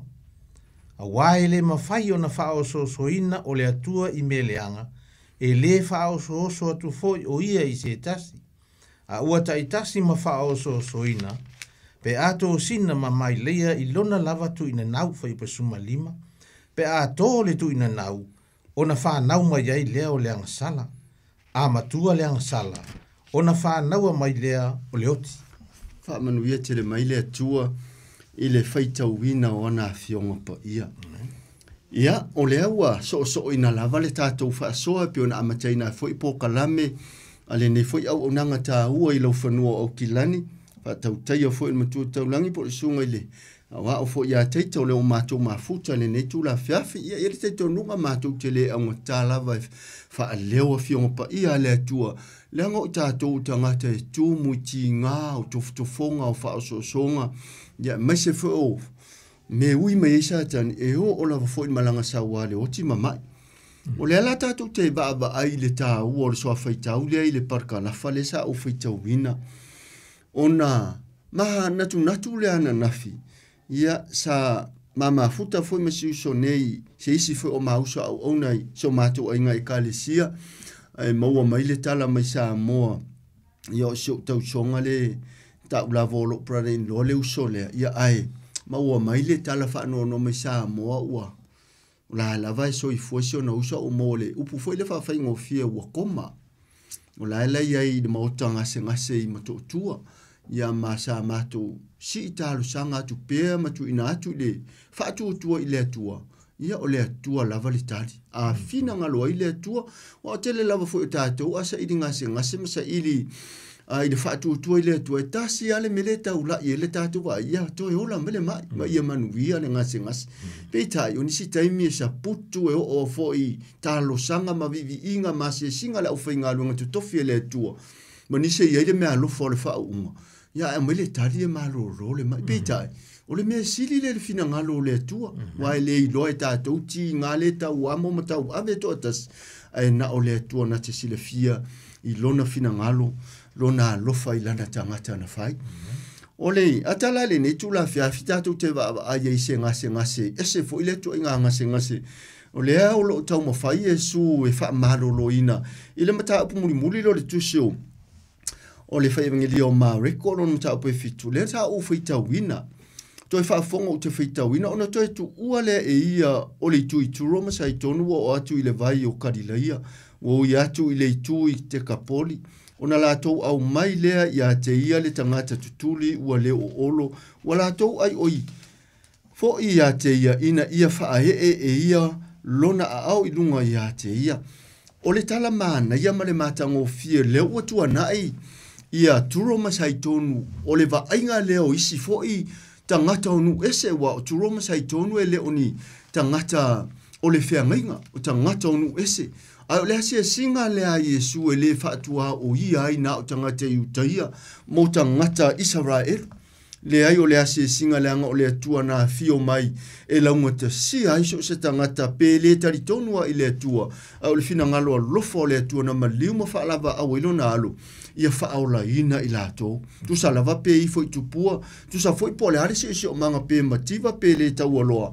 E o le atua e launga te si alo na lofo i tangata uma, le ango tangata uma na whaia e le atua ia fo linga ia te ia. Ui fo i tātou te le fo linga i le atua, mauna fo linga, mauna fofonga mamana, ona o le whaalave lave mai, ma lo tātou au maure ne yang lalolangi anga sala. Ai whaafitai, o lo whaape na ona i ai pe le atua le mawa aia. I lau sāwa linga malau malanga e lea unoa. Lea la ua tuana i turo masai tonu o ia saa le vai leo kari leia. O na whamai lea o lea ua tau nuu i le isi pito lea o le nofuanga e tau o te kapoli, po te kapoli. O lea la e o tuloi i Ai fōringa mai o lea e la ngona Yesu le u leo o e o loo alo lofa. E le iloa po se tina, po se tamali, le mai lea wale o ta ua mai po se tama, po se tina, ma le fai pe tōsu ma le lua. O na lato au mai lea ia te ia le tangata tutuli, wale o olo wa lato ai oifo ia te ia ina ia faa e ia lona a au ilunga ia te ia. O le ata male va inga mai moanga mana ia. O le o mai o tangata faa tua tua lea lo lofa i ngase lea. O lo lato sa vari lea mai a Yesu faa mole mole. Pe ma feona faa e ua au. Mana onga i o tangata, ai peitai, o Yesu, tu sa lau o mai e komandi Yesu le mea te tauna fai. E tawano mai mo mori a Yesu a e fina ngalo e malo lo ale mai lea. Pe fōringa lau o mai e vatu le whātou nunga i a Yesu e wha mo mori sisi o wa au. Te mana tua i fo ile Ioane varu le fafine fo ile anga salana na au mai ele au li ina mai o toi ina o le feanga inga po o toi ina Israelu. Le ngata ua lato mori tai mai fa melo fai upuna e fa lima anga i fai upu e ono. Mai wo mai fa mai a Yesu o mato mo wane neiti na anga sala. Ai fa mai fo le tula fona Mose. A Mose tina fa apea fe tongi ima. Wewa ai le nao mai a Yesu a toi mai toi au mai fo le lato fo ia ia. Ma le fa ato nunga pe fa ato nua ile au opo Yesu. Ile mete tauna fai ile tina anga sala le. Tutusa leila ma le vahenga le. Peita. E leo au mai se fa ato nunga fo ile pe e faasili au pule ai ile a opo Yesu. Ona fa mai lol fa upule tolu suma le tolu. Ona tai ese lea o ia te ia ile motu o tangata ua tuu ona tamatama ilima i totonu o ntaringa. Ua feanu foi ma pai ane i lona lau faiva mai tau mai. E le i faia Yesu le va venga i lumo o tangata ia na lata tai ese ina mai. Na ave ese Yesu lo no winga, na ave ese ne te ua whaalawla veina, ma mauaiso na vi inga ai le fo ile vi inga i le tua. Ana faifo e fai e Yesu le va venga i lumo tangata ia na o mai mamo mori mai le ngase lea e pupuni tia ona taringa e whaale tonu fo ima whamai e le o olo. Ila ia se me fai ngatai le tua pe o le luka na mo moalon fai po e toru su mai fitu. For nothing is impossible with God. O wai lea ia se me le mawhaia e le tua. Lea la ua fio ese Yesu na o ia mare mai. Ise isi vaenga e le mamau matangata ia. Ma whaia i loa leo lea. Whaia i loa leo le fufo lea. Ma whai po e toru suma le tonu. Ona tai ese lea o ia te ia. I le motu o tangata. Ua tuu ona tamatama i lima i to tonu ona talinga. Ua feanu fo ima pa iane i lona lau whaiva. Tasi le tangata Samoa me so pa anga de toi whaolola le lua i alofa. Ai lua a fianga malo losi ma avenga le ta wivi ma fia ngai ma le ngase pe ona ufa iatu utele i loa le ngangana le whaonga mai e le uilo po se tamai titi po se tina po se tama. Tai ese Yesu mai lumo tangata ma le motu o tangata ma tangata iana te ina mai. Fa mai ua tango ona a aoi tu uto tonu ona tamatama i lima i ta linga o tangata lea, lona lua, le isi metotia, po le awala Yesu, ua feanu i ona au, ai pa i le lauro whaiva. Wha ata i le si o manga, pe a wha pea, tu lo se wha matalanga i se tala wha ata i tai, e sau nei lo uso nei, ai wha pea tu tusa le lina ngase le maua i lo ua tali, ai sau whi wha pea mai, o le wha no waru le fō mai lea, ai te ilo, po le hale maa nei o le manu ia o lo ua tali.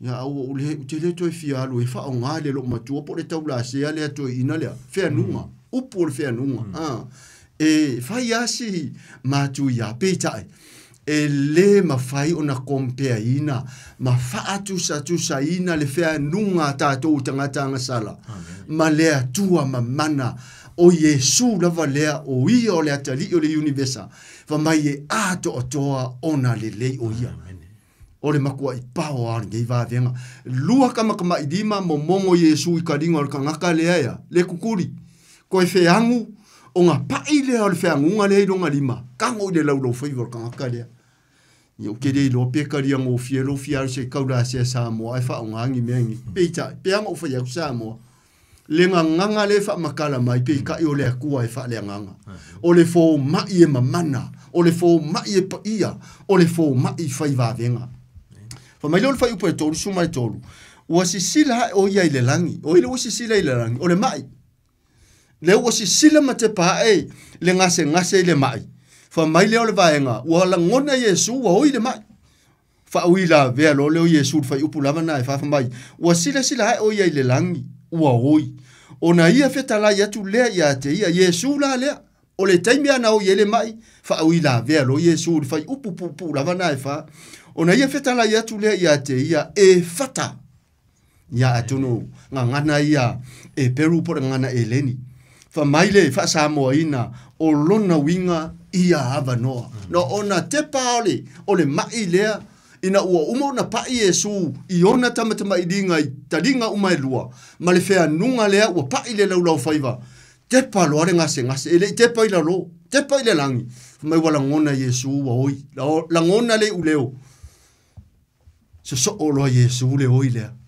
e fata o lona winga ia avanoa o ka Samoa pia ona ufa ya tu va ya so uma wa yai for experience ya ma ua ma le uso nei ma ni so usa o ngata tonu fa pena uma sunga i fa fenga inga ma e fia yasi ngase i ta mama tina so i fo matu tu le tau fia fere so i fo fa di elia i to tono maota ma lawa jo ma se fo tono fale mai ese wa mato wa o ina mai langa tere ngase di titale misi va ya so uma e a sia ngase ese ma mai ta wina i to inga ti nga mai u leo ese o mai pa wala ma to va ngolo mo moli di tuspa ia u lima fa tasi matatalo ma fa se fa unga pe amana o yele ngase wa te de la tu fa u le ngase lo poto le ai ma tuspa ia le mana o ngai o mai ele a inga po ngase to a ro ile fa unga le o komekia ia le la o so fa unga ngai ele wai de vi ngole tua ai fa i fo ngai le ngaka le mangu ia le ma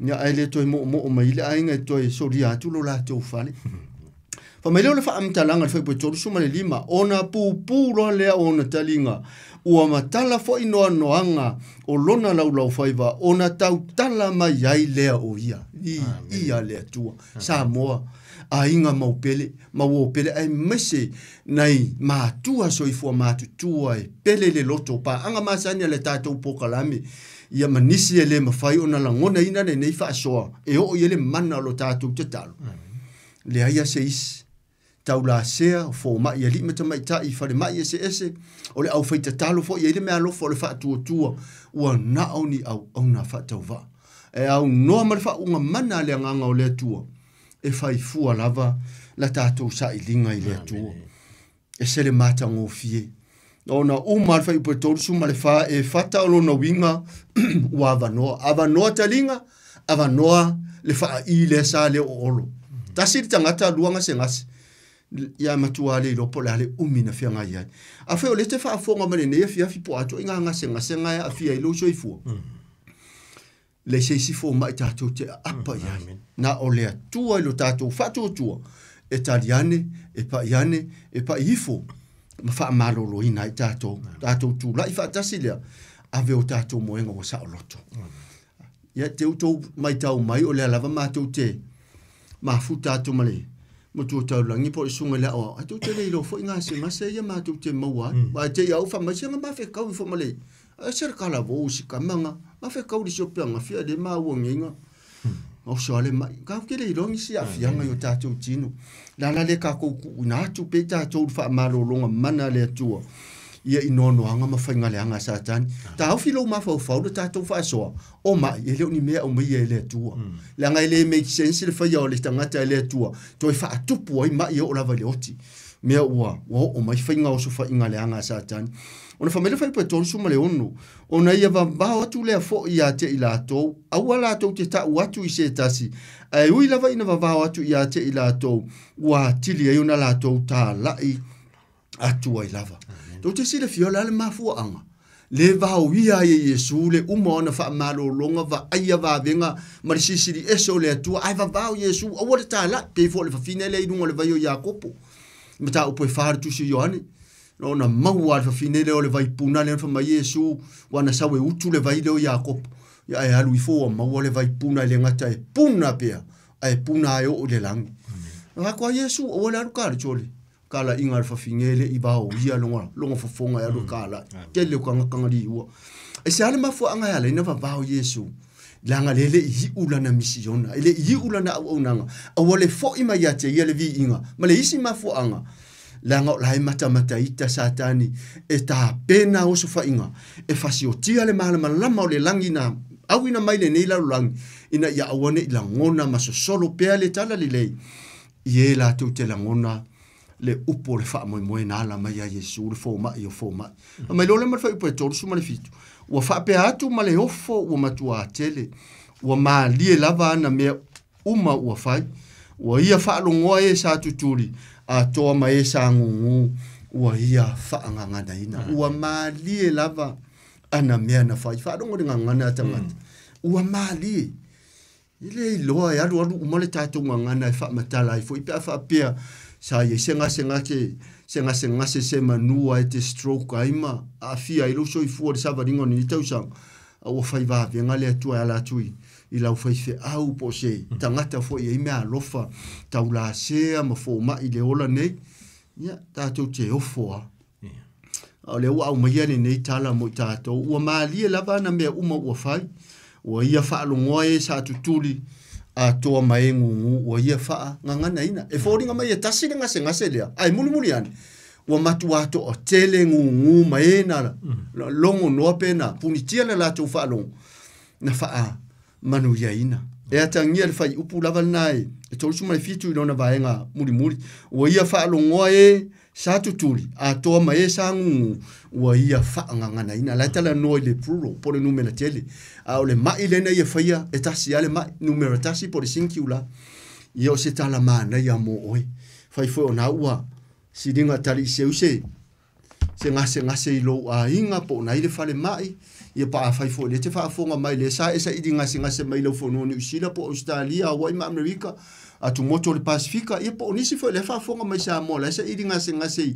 i taula se ma ia ai le tu ala lo lava tatou sa ili pe le tu a fai na e alu matau la se mo fo mai wole tali mai fa mai ka ko wolo le fai pele wo e fa mole la ngona le mko ko sa le tu al mero ka ko fai pele mo me o ka la iku la ngai ingo sia Jehova ia ai tatou sa ili pe le tu fa fonga la tatou tu se fai taulo na lua ia iva henga mana na ia eu tau mo fai et fa tu sa i mal mata upulena fai tawina i de mare ko le fitu fai poto tasi le na to atua na yo no fa mal maina ia ai manatu e fa lau telen fa ato to ile nganga fita la yo le tu i lo fina ngalo pe fai fo na te ta oto mai yo to fa mai tinga so i fu matua ia me se fo fai nga sa wa te mon ia tatou tatalo le lope pa ia tu ile manol fa malo longa ile upule ne fia fi mo oi fa fonga la lia ko pole mo fa ipo sulu o sulu lima le la fa amtala ina ma fa pena ona fa ta wina e rusa ona nei amu ia le tangata o le ono sai le fa o so songa awa a uma no tofto foina e mau e ia le pale o le ola ua folo foina mai e le li e alo lo fatu ia te ia a fa o so soina se tasi au le fa pea ua fao so soina hau mai le atua, a wae le mawhai o na fao so soina o le atua i mea leanga, e le fao so atu foi o ia i se tas. Amen. Tō maa ua mai le vaenga le ua mana oe, fa tusa ai ngase ia, ma le vaenga le langa fai fu isi lo loto le vaenga le o tala noe le apostolo Iakopu. Fa mai le upu o le upu fa amu ia le amatai sau noanga Yesu, amu ia le tangata o le ono sai ile faaoso songa la tala noa ile tangata to tasi male faaoso songa tasi awa uma ono toftofo ina e maua e ia le pale o le ola wa fola ina mai e le atua ye alo lofa atu ya te ia e a matale fa matalanga amu ia le tangata o le ono sai ile faaoso songa aiso so ol fai upu lava le tasi wale o toi apia mai pe toi fa popo mai lava le ato le fa oso songa ai fai mai a wa uma ona tofo ina e maua ia le pale o le ola toi lo sa mo upu ia e lua o le fa oso songa ma le tofonga o le fa oso songa o le me au mai e satania o e ma a o le tofonga o le me au mai e le atua e testa i lo walofa ia te ia e tofo ina ai po o maua po o mautu lo fa atu o tua lo walofa lo nga wa ia te ia. Ta ua la i o vai ngai mai le apostolo Iakopo. ave ese mamao yo tātou langona, o ni wha so songa o mea mai e lea tua, lea o mai e lea tua ni wha so songa, wha taita inga.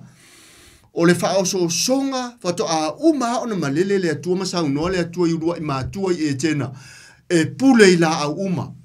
Au le la au e loa le le man leanga le senta le tūle o ngā tono e tēna, wha mai lea tua, e ho o le la pa i ai, aua. Sau lo leo sātani. Ele to sau le tua ya fa so sau lo sa tani wali uma le ngata palasi mai ya o fa ina le tauana tau le langi tau ma le tasi vai tolu a ngelu nei le langi sau wa kifa mo molo e tena fa so lo le fa mai e mongi e o fa mai le tua lo te le vai twist lo e sa kangi le upu e fa mai kinga le ai o la au uma la va le fa kang a le la au e kasi mai le ko au mai yo le kaimi alu ke papa ai pupula lo lua makai. E whare kofonga wha alongo i upu maanga ia. Kaimi alu ki papa iai. Pupula lo lua makai. E whai la he pupula ala upe pelo sanga. O le ala le akakala lau i loa. Le akako whai kauru kene sena. Ma tā upu e tōru pe a mauso ua manoa. Ia ua le pupula i le ola. Ai pupula le a. Sola, lafi, ma whamai ua le lava lava. Ai sa le lava lava, ai sa kava le pa ia. Holiness.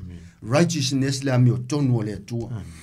Le ala o mai le vaenga lona lua le fai pule suma le lua. Awa a uma ona tofo ina e maua e ia le pale o le ola.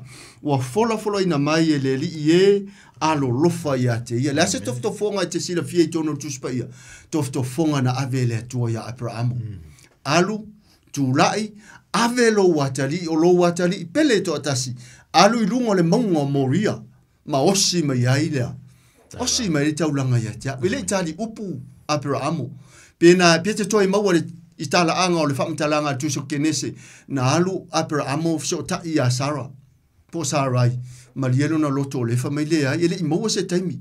Tu la i alu loa. Manao o le manatu sa ai.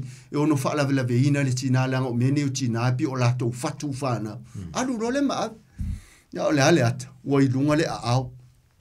Kene sena alu suma lofe upe sulua o su toru mai wai lunga le a aho Abrahamo. A o pupula hane matao. Isa ako su fitu na tau sango isa ako. Faata ilo umafau fau su fitu na tau sango isa ako le uta oto inunga le fata. Wai lunga le polo po le naifi. Le alu ifo i lalo ai faa fonga atu loe le uleo me le langi Abrahamo e so ia le o lo di maletama. A wa ua o iloa nei ete matau ia Jehova. Abraham, I know that you fear God. Wa ila le taua. Kofo fonga, male fa o so songa. Ya, o ingala ka ko ke loai. O mai le tu ya Abraham wo o lo ngei eke makau ya kia. A le ka wa mi ko ngwinga, nga ka wa mi ko ngwinga ma ka po sulima fa ipu di mama le on. Ile fa mai o le tu va ai fe ku le lang. Fa pe ngar ko ke do lo fa nga. Me on ka di ko le sia lo ngal fe nga. A ve ai makama fa ku ku. Ai le fa pe nga sia le i fe nga le i mar fe nga ngor ka wa mi ko ngwinga. Fa ku ku Abraham maka apusul lima fa ipu lima mare on ayo man maka pule rusul lor kusu kenis o le tesle ma kofo inga fa pe nga o ngai loai longa soifu mata u ile tua o fa mai lo fa mata langa ile fa unga lava na fa upu esfumule lua o fola ina mai ele ali ie alo lo fa atu ia te ia le ale me o fola ina le pale o le ola pe a fa tato te manu ma lo tofutofonga matato manu malo yai ile fa oso songa e ui mai e satan o me lo fa upo es fumale tonu a fa oso so ina fo setas a wole fa apea wa fa oso so ina ha u mai le tua a wa le ma fai ona fa oso so ina le tua i meleanga e le fa oso so ina tu fo o ia i setas ko mo mai la o tele pelong ia oto e tala no le si mau le tuspa ia e fa matala le wi ngao le si mau pe no fa yatu e le o mai le tu se tof fonga le tangata langa e pele le tangata no fa ia le tu ale o to tana no ia ko por fa ple suma le ton a fa o so ina setas a u le fa pe u fa o so ina ha u mai le tu a wai le ma fai ona fa o so ina le tu i meleanga we vai langa o le atua o ia o le atua le lei. O ia o le atua alofa, o ia o le atua wha malolo, o ia o le atua o le leinga, o ia le atua wha mangalu, o le atua lona wha alupenga o lona suafa lava lea i longo ai tono o tuspa ia, e te le ngese lona to asa, a o lona alofa ma lona wha maon, e o lava i lea o ngā tūpulanga, ma lea o ngā tūpulanga. e se le tā ua la Samoa na tātou māmalama i le tofotofonga ma le whaososonga. Whamaia, ua whaososoina hau mai le atua, a wae le mawhai ona whaososoina i le atua i me leanga, e le whaososo mai foi o ia i se tasi. Sa tani le ua, ta fili sa unoi de neifonga ele, whaatasi ma le tasi vai tolu ana angelu le pongi sa, le olo whaia ne yoso whainga, pi ona tātou mata atua ile o ngā tutonu, ia o le vai aso, leana tuana i tu nei, ia isi tina tala vou leana o tipo o mailo no, wa vai whainga sākang, ka au fia isi ai ka alo ilis, yo fiela o fai whainga sākang, sa o ale yo angia ngai vange dia se furu fai puse furu a, me leise isi me sa wene nga oi, e sau kill, steal, destroy, escape.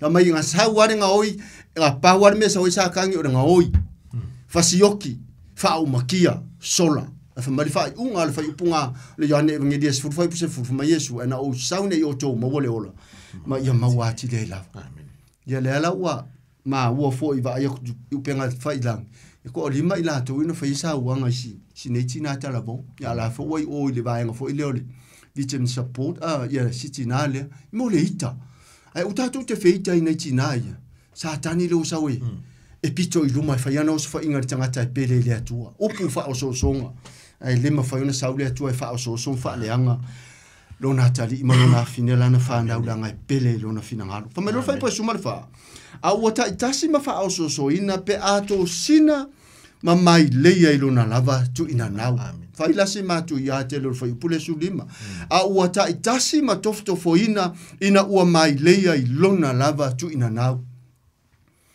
ai sea o le mea la i kiki ale le wasa wafa apele pele i lo loko ma lo loko le ale mele upu le ole tu ina nau ua mai leia i tātou le fo i tele na sauno ai paulo isi ona mori mau tusi la iti ia e feso makalatia Filipi o meo leo ke ka mo fai ko i faise mele le ai ui fo ua wai fu wale anga wale i ule vi inga ai sea le hanga o le mea lea le ua ngofo i kukongo e kia o le anga upu le o le anga le foi kala ngo ia ile perfecto i sei e ngo sumar fa upe e ongo ai ka ko fo me ka ko ami ko ngo fo mai i sei e makanga e mangongileanga e pispisia e pio le i le mai e ser ka wa a makal fa upunga e ongo le i sei e ongo fa mai o ka ko o le me leanga vai nanga o ka ko ka o le anga ongo sa kangi o ia o le leanga au Yesu o ia lava o le fa meleo fa upule suma le fa sa mo me so lo fa fonga pa anga masani e toi fa o lo lu ya lo fa ta ua lava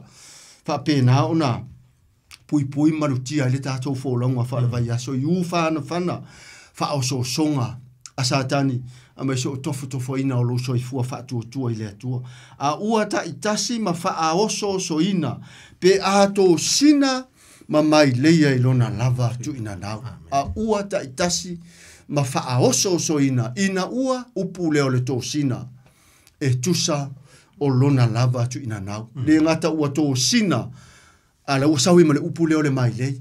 Ia le faa ata pe aru o mātou e te lewa i tafe le mātou nu isa la fai.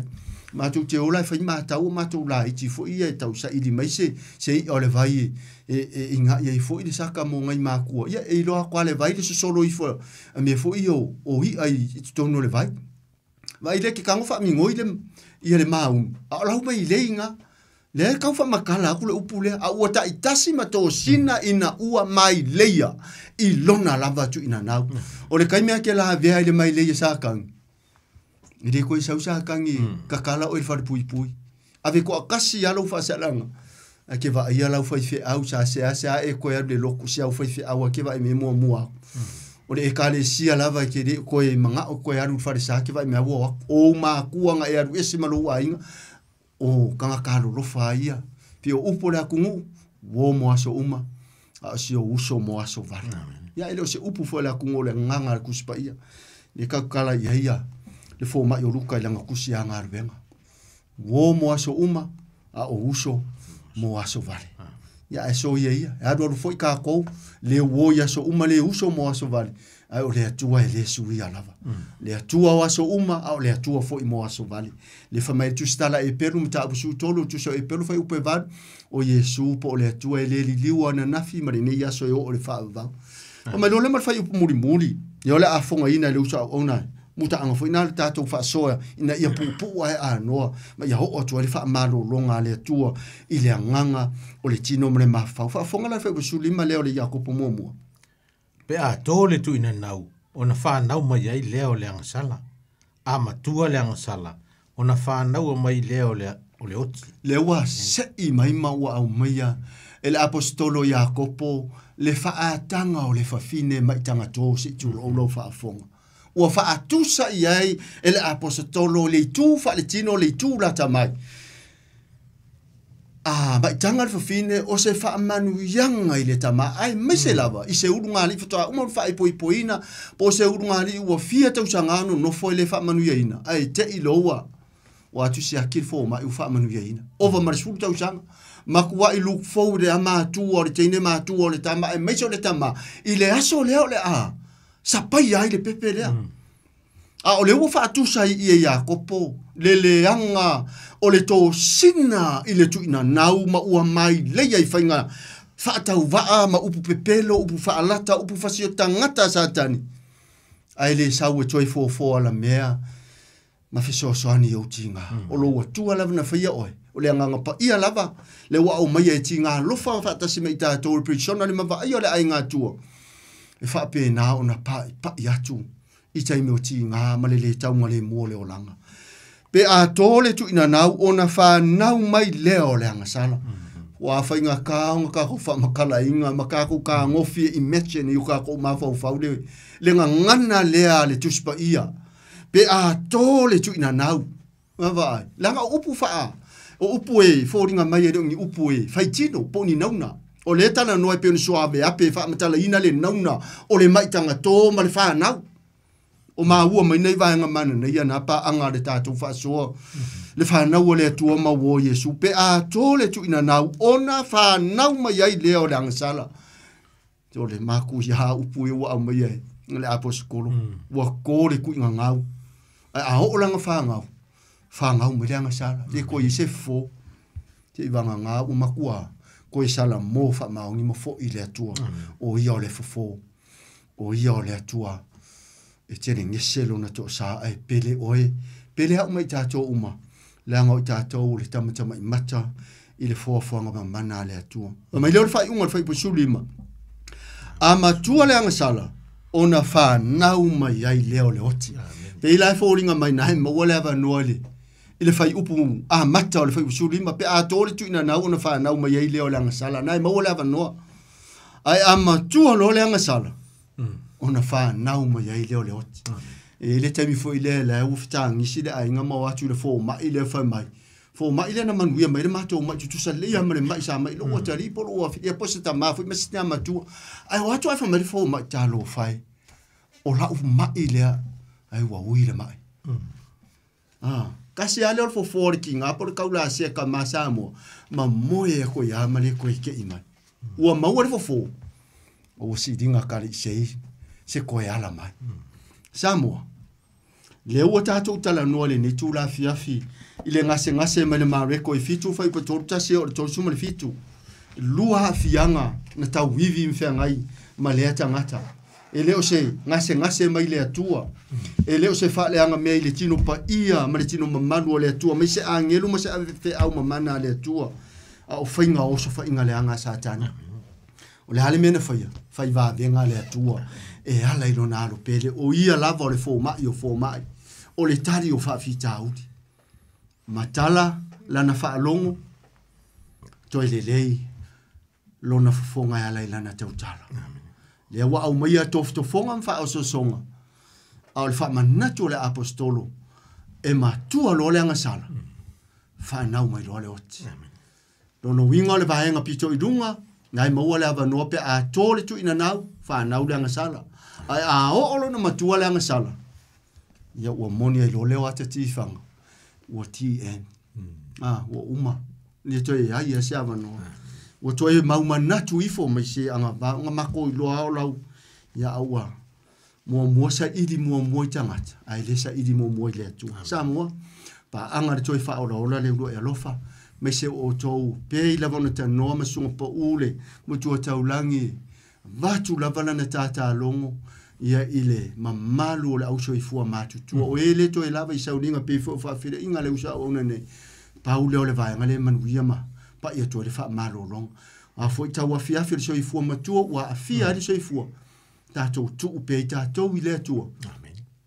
awani ngalo o le langi lo tatou nu moni tatou tangata au mau mare tase ai le langi lo tatou nu moni fa manuia le tua ia wa tini foi faiva ma tau ivinga ona ifana ni so fana ula sauni inda nga tongi me se foi fana sa mo pe no so ta i foi su enga na ifana i de luva ya so tuana ia ola sauni foi ila nga tongi ia talo ai tau tuana ni tatu fana u ta elenga o ta faonga o le moe noa le lau fale au nama fidi fai nga sa wa sa tan me se foi na tatu matua so i fo ma tua le suinga le tau le vevela me so le lava pe pesi fa ma yoti me se for furu ma le tale ia tatou tangata mamai i le tua o le fo mai fa malo lo mai tatou le tino o le mafau malanganga o matou mo onga fatasi manana ona ia le sunga ia taito i pa anga masani le tatou fa so sa molo ma fa pena na sila mai mo mai a lofa tele atu mai fa manu ia le atua tapo inga le aso ataya ni wa folau male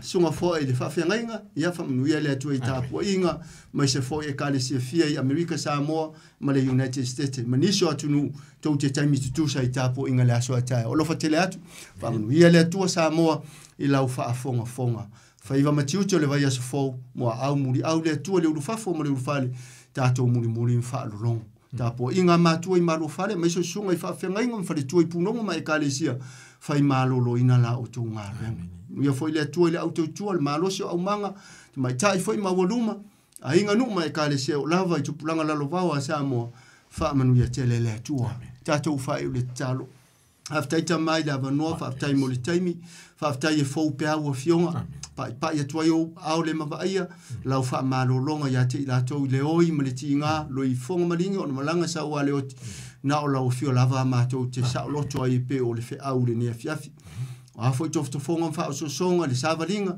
ma to te talo ta mana o lau fio te fe so ni mai i lo ma to le ato to ai ma to o ma to na mati ma ngao e tumu i lau fio.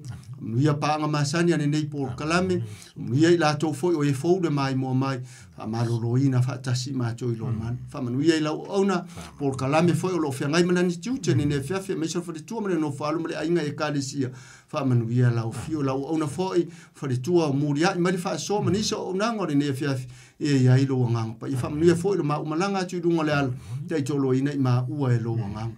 Fa mangalo matalia i mato uma, fa Yesu i lo fa fonga mai. Amen. Amen.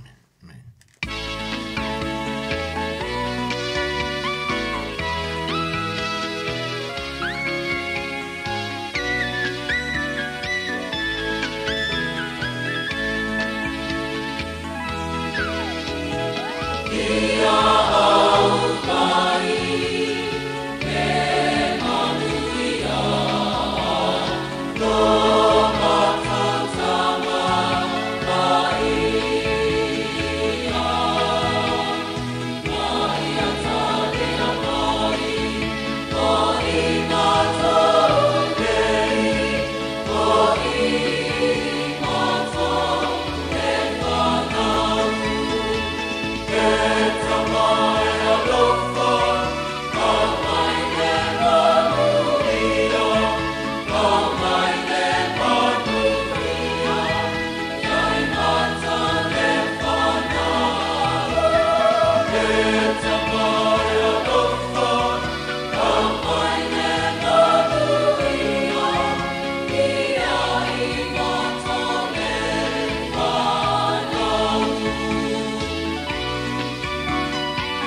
Se bangamane le tisi mai pangtongo ia au mai le manuia. Pamai o toele tato porklame toi paulola leulua ilofa. Tepena ina sunga toina ia toala manapotu whapanu. Ia mani sunga toina ia to wha mbao pepe. Mori whamano man whaputai sunga toina. Pena ina nei porklame manuia lungo ala i au lofa paulele taunu manuia. Mia po imana o longa nei po. Toala ma pa mori lo sai fo mi malo le atru na sa spau ponga po I o le tato porklame tani tu mai manu minute tane le tu lai iba tane iba se sa idia tu sa mo lai sa mo songa pe pe au mo patua ia a mo ia ala ka fa le kong le tau mo mani po ne au na mai sa mo la porklame man mano le moni a tatono lo ni ala man pa songa mano le tato tu pataro patu ia lumana au sange pepe marainga papai patu ia nuti osa marainga manola papai I la Leo Nico marainga manola papai taupele ula pala au lo maputa mai si upanga pala tai ia lo patu mo to umala mai si o tato tono I Samoa pe po I tina ia Taele tole pai le ipele ya marainga maputa mai Australia ya Christina Tanwasa mai Melpone ya lofa te atu ma no la maputa mai Sila namori ya ma no la maputa mai ya mai lato umala mo lungo le apia polinga malungo le YouTube channel ya to lungo le ala family le poi lo to soi fo to no moto malawa ya foi mano longo le leipo se sa iliantu ia le sunga pe au manon patua ya mo le no mai sa mo patonu inat porklame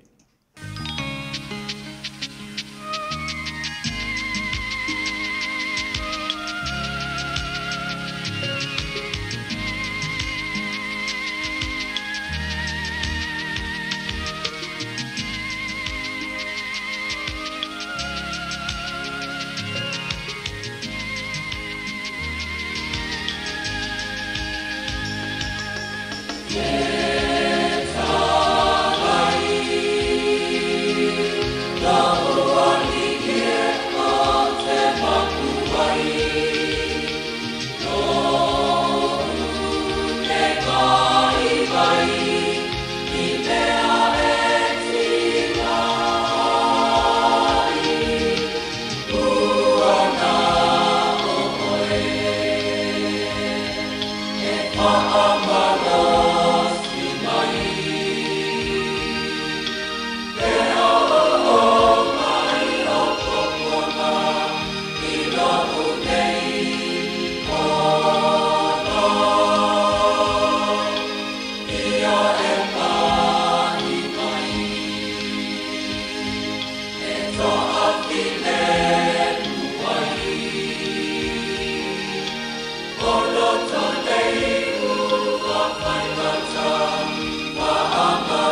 Tawi tu le mai le ua tātou lava le tu la iwa ia le ua ma webso ta inga ma le sunga au ma patua mai Samoa tātou proklame manu mano le moni smai lau paponga Samoa.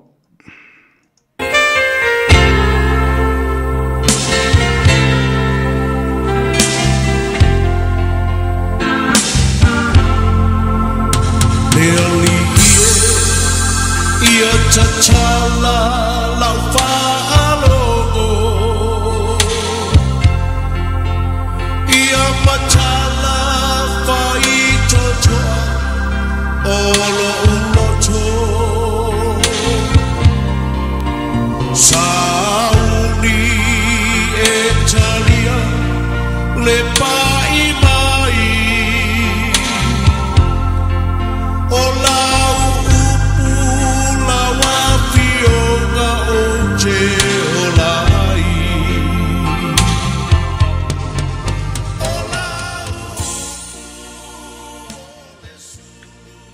Hallelujah. Thank you, Jesus.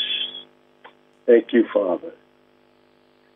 Hallelujah. For yama tu ma watu le di ngalo matu tu ai la feel. For yama tu ma watu yan jo ele ngalo fa te tele. Whamanuina whanene ina lau fiu tamai e mua. Ngā tele mei asola ne fu ia fiafi matango fie. Ago wina tamau le polkalame, ewa noa na tapena lau fiu mo Samoa. Si tia ia te oime uma mal whamu lalo tamai a mateina, so lava ina whaiwina. I leo ngolo fitala i o mātou tangata tamaa, so mātou atini pele o Samoa. I leo nolo wa o yo mātou wolanga yo mātou wala tama. Lo fina ngalo lo fa tonu welo le loto tangata. I wira mo mātou lo elo te whengu fia le meitai mi tama. Ma fanfano mātou loto mo mātou fa fitai a pea lawofi. Mātou ilo elo le malosia lo le fita le mana o lo nganga pa ia. Mātou te fa mo ye yo le fa uga mātou te malo losi ai. Lo nganga te utalangia. Ma whaalia le me moni tama. Ngata molu malo molu di inga manuia tinga te whalongo e whamaulalo e talia tu mawai. Ale leita mal whafunganga si o matu atinu pelo Samoa. Tapo inga la uso tama so se Samoa man tua nei po kalame ono alofa tu no manuia la tu roto ilau. Ale leita tu se mla upu tama. Matu mafuta te fo le fiafi ma si o matu atinu pelo Samoa. Hangale leila u fita ma o tampo e fo le torua ma le whana. Le uso tama. Ia vi ia oe. Ia vi ia oe. Aftai ma le loto e whamaulano le fiafi ma le mautino. E le ima li fuholo walo pele tama. Whaatei ma le loto e whamaulano ma le mautino tama. O lo ola, o lo ngalue lau upu moni. Ia vi ia oe, e le foi fua e whangwa. Tu mau ia te ole vi inga nei mas uma. Whaatei tele tama. Ala ia Yesu de talo, whaatei tele. Amen, amen. Wonderful Savior, wonderful Jesus. Tu mau le vi inga fa manu al fa ne nga ile tua le o me uma. Le fia fi matongo fie. Ya mfanta tu te mafuta fo i Samoa le tu pele ile loto. Whamanuina ma whaftaia le lofo le tua ia tele i whawhitai se whamtalanga. Au se tautinonga, au se whamalosi mai le loto. O le loto wainu somalie, wainu, ua tofo, wa wina. I le lofa tu no si esio le tua soifu. Whatalofa tu le nganga whalolo le vanga le tiapi. Hallelujah. Sio tatu watu nupele, yo na vaenga ese. Whatalofa ma whawhilo iaki. Au sinosino sio tatu watu nu. Ia lasi. Anga le leile tua ia te oile me yaso. Nei fo ia fiafi whatalofa tu le nganga whalalo, le sunga fo ia o lofa penana. Ia mafuta fo ima. Tautaina le tantu mafutanga le fiafi lo mafuta tu sio tatu watu nu o Samoa. Ia whaktaia i le tua pe ona whasoa fo ia wame nisu teimi. Ia o le loto le na, o le lofo le tua o nisu teimi manatu mo whape o whaisi ma mau. Ia e te man tua fo i nisu teimi. e se le matango fia tau kinonga se tasu tangata ua inu ma ola I lalo le lofa tu lofa mai o la vai lona ola ua le manu iai. Praise the Lord, niso tengi wha mai peise ia ua no tia. A le upu a le tua. E le mawhaila o na no tia le mele na. Batalo whae tu sa moa le ne fiaki. Le nganga whateile tua e le mawhai o na suia le whiau. O le whiau na whapupula I le tua le tinga te sua whai a paulo. E fo na whafonga tatou por kalame manu malolo ki moni lea somo le tegi. E le mawhai na suia. O le whiau na whapupula I le tua paulo o le tamalo I sala elu peo nei sila fia. Whapupula I le tua le tanganta fo I le ngata le sala elu. A le tangata fo I sa fina finau sa ma ele ngā sa ola malona manatu. Malona lava manatu. O le iase si mea. A kua seki a koa le soifua au nga la sa iai. Sa ia fina finau ma sa ma ele ngā I. Ia nete malamalama. I me sa whai le tangata lea ai le I o le teminalo fungia ai ma whapupula I le tua na mata ma whaonga ina I le tua mo lona malo mo lona viinga. Manino ma wha ma lama ina le upo le tua. Tau tino ina wapupula na mata mai sa o whaia I lo ule iloa ma lo ule wha tua. Tau tino ngana pau. Ia o tatou sa mo le tinu pele. O le whiau tau ave mai, o le whiau fwele nai tau wa whai ai whiau umo te tonu o le tuspa ia. O le mewhune matango fi eitu lau sa mo lo malama. I le ngalua le ngangapa ia o le tua. E te malama I le ngalua le tua whi mai o le nganga le tupu mai ele me moni. O le whau unga mna mia so se sa mo wa salamo moni matalia Yesu ilo no langa. O le nganga fui whi wa wha mau whi lunga ina I tangata o le tua ola I te todo le nei o langa le tu mau. A ola fui le nei o langa tumu fi tama whi ngata. A o lo tanga toi ai le fina ngalo a lofa le fina ngalo fasino le tua. Mo tanga te langonga wha maulanga tolia ma tu mawai. E le fisiringia sa mo le tunu pele le wha maoni o le nei tua le te silofia. Tātou te le fisiringia le matautia o lona wha maoni. Mai lava I le amatanga, matango fia te whamtaltala ma te mori mai al tistala e pelu whai mai o le fina ngalo le tua. Nā wai mai o na whainga esese. Au naso e ngata ai, ua awala mai a Yesu kaviso, ua whakingi a Yesu kaviso, mai le ko Yesu a o onga te whapipi a Yesu kaviso, o le na wha Santawina. Anto toa me umai lungo le Santawu. Matala I ma le whaikutoa I lungo le Santawu. Mawai ma le wanoa o le tangata po I tātou e sa mo I tā ua o le whanaunga a le tōsā. Nu ese wha pau. Sa mo I tā ua I tātou tangata sa ungoa ma se wha moe. A ungoa manifengainga a Israelu. E pewhana whasoa nisio teimi. E tupu lava le lofa. Nisi foi o tātou tangata Samoa. Ia manatu ono le malamalama o nisi. Lātou te so na awawina I me le te tau. Ia matangi elo lātou fia I sala elu elu tangata I sala elu I lātou. Al tau I o tātou malamalama. E te malamalama loa. Samoa na tunu pele. Al whaingo fia I o le matau.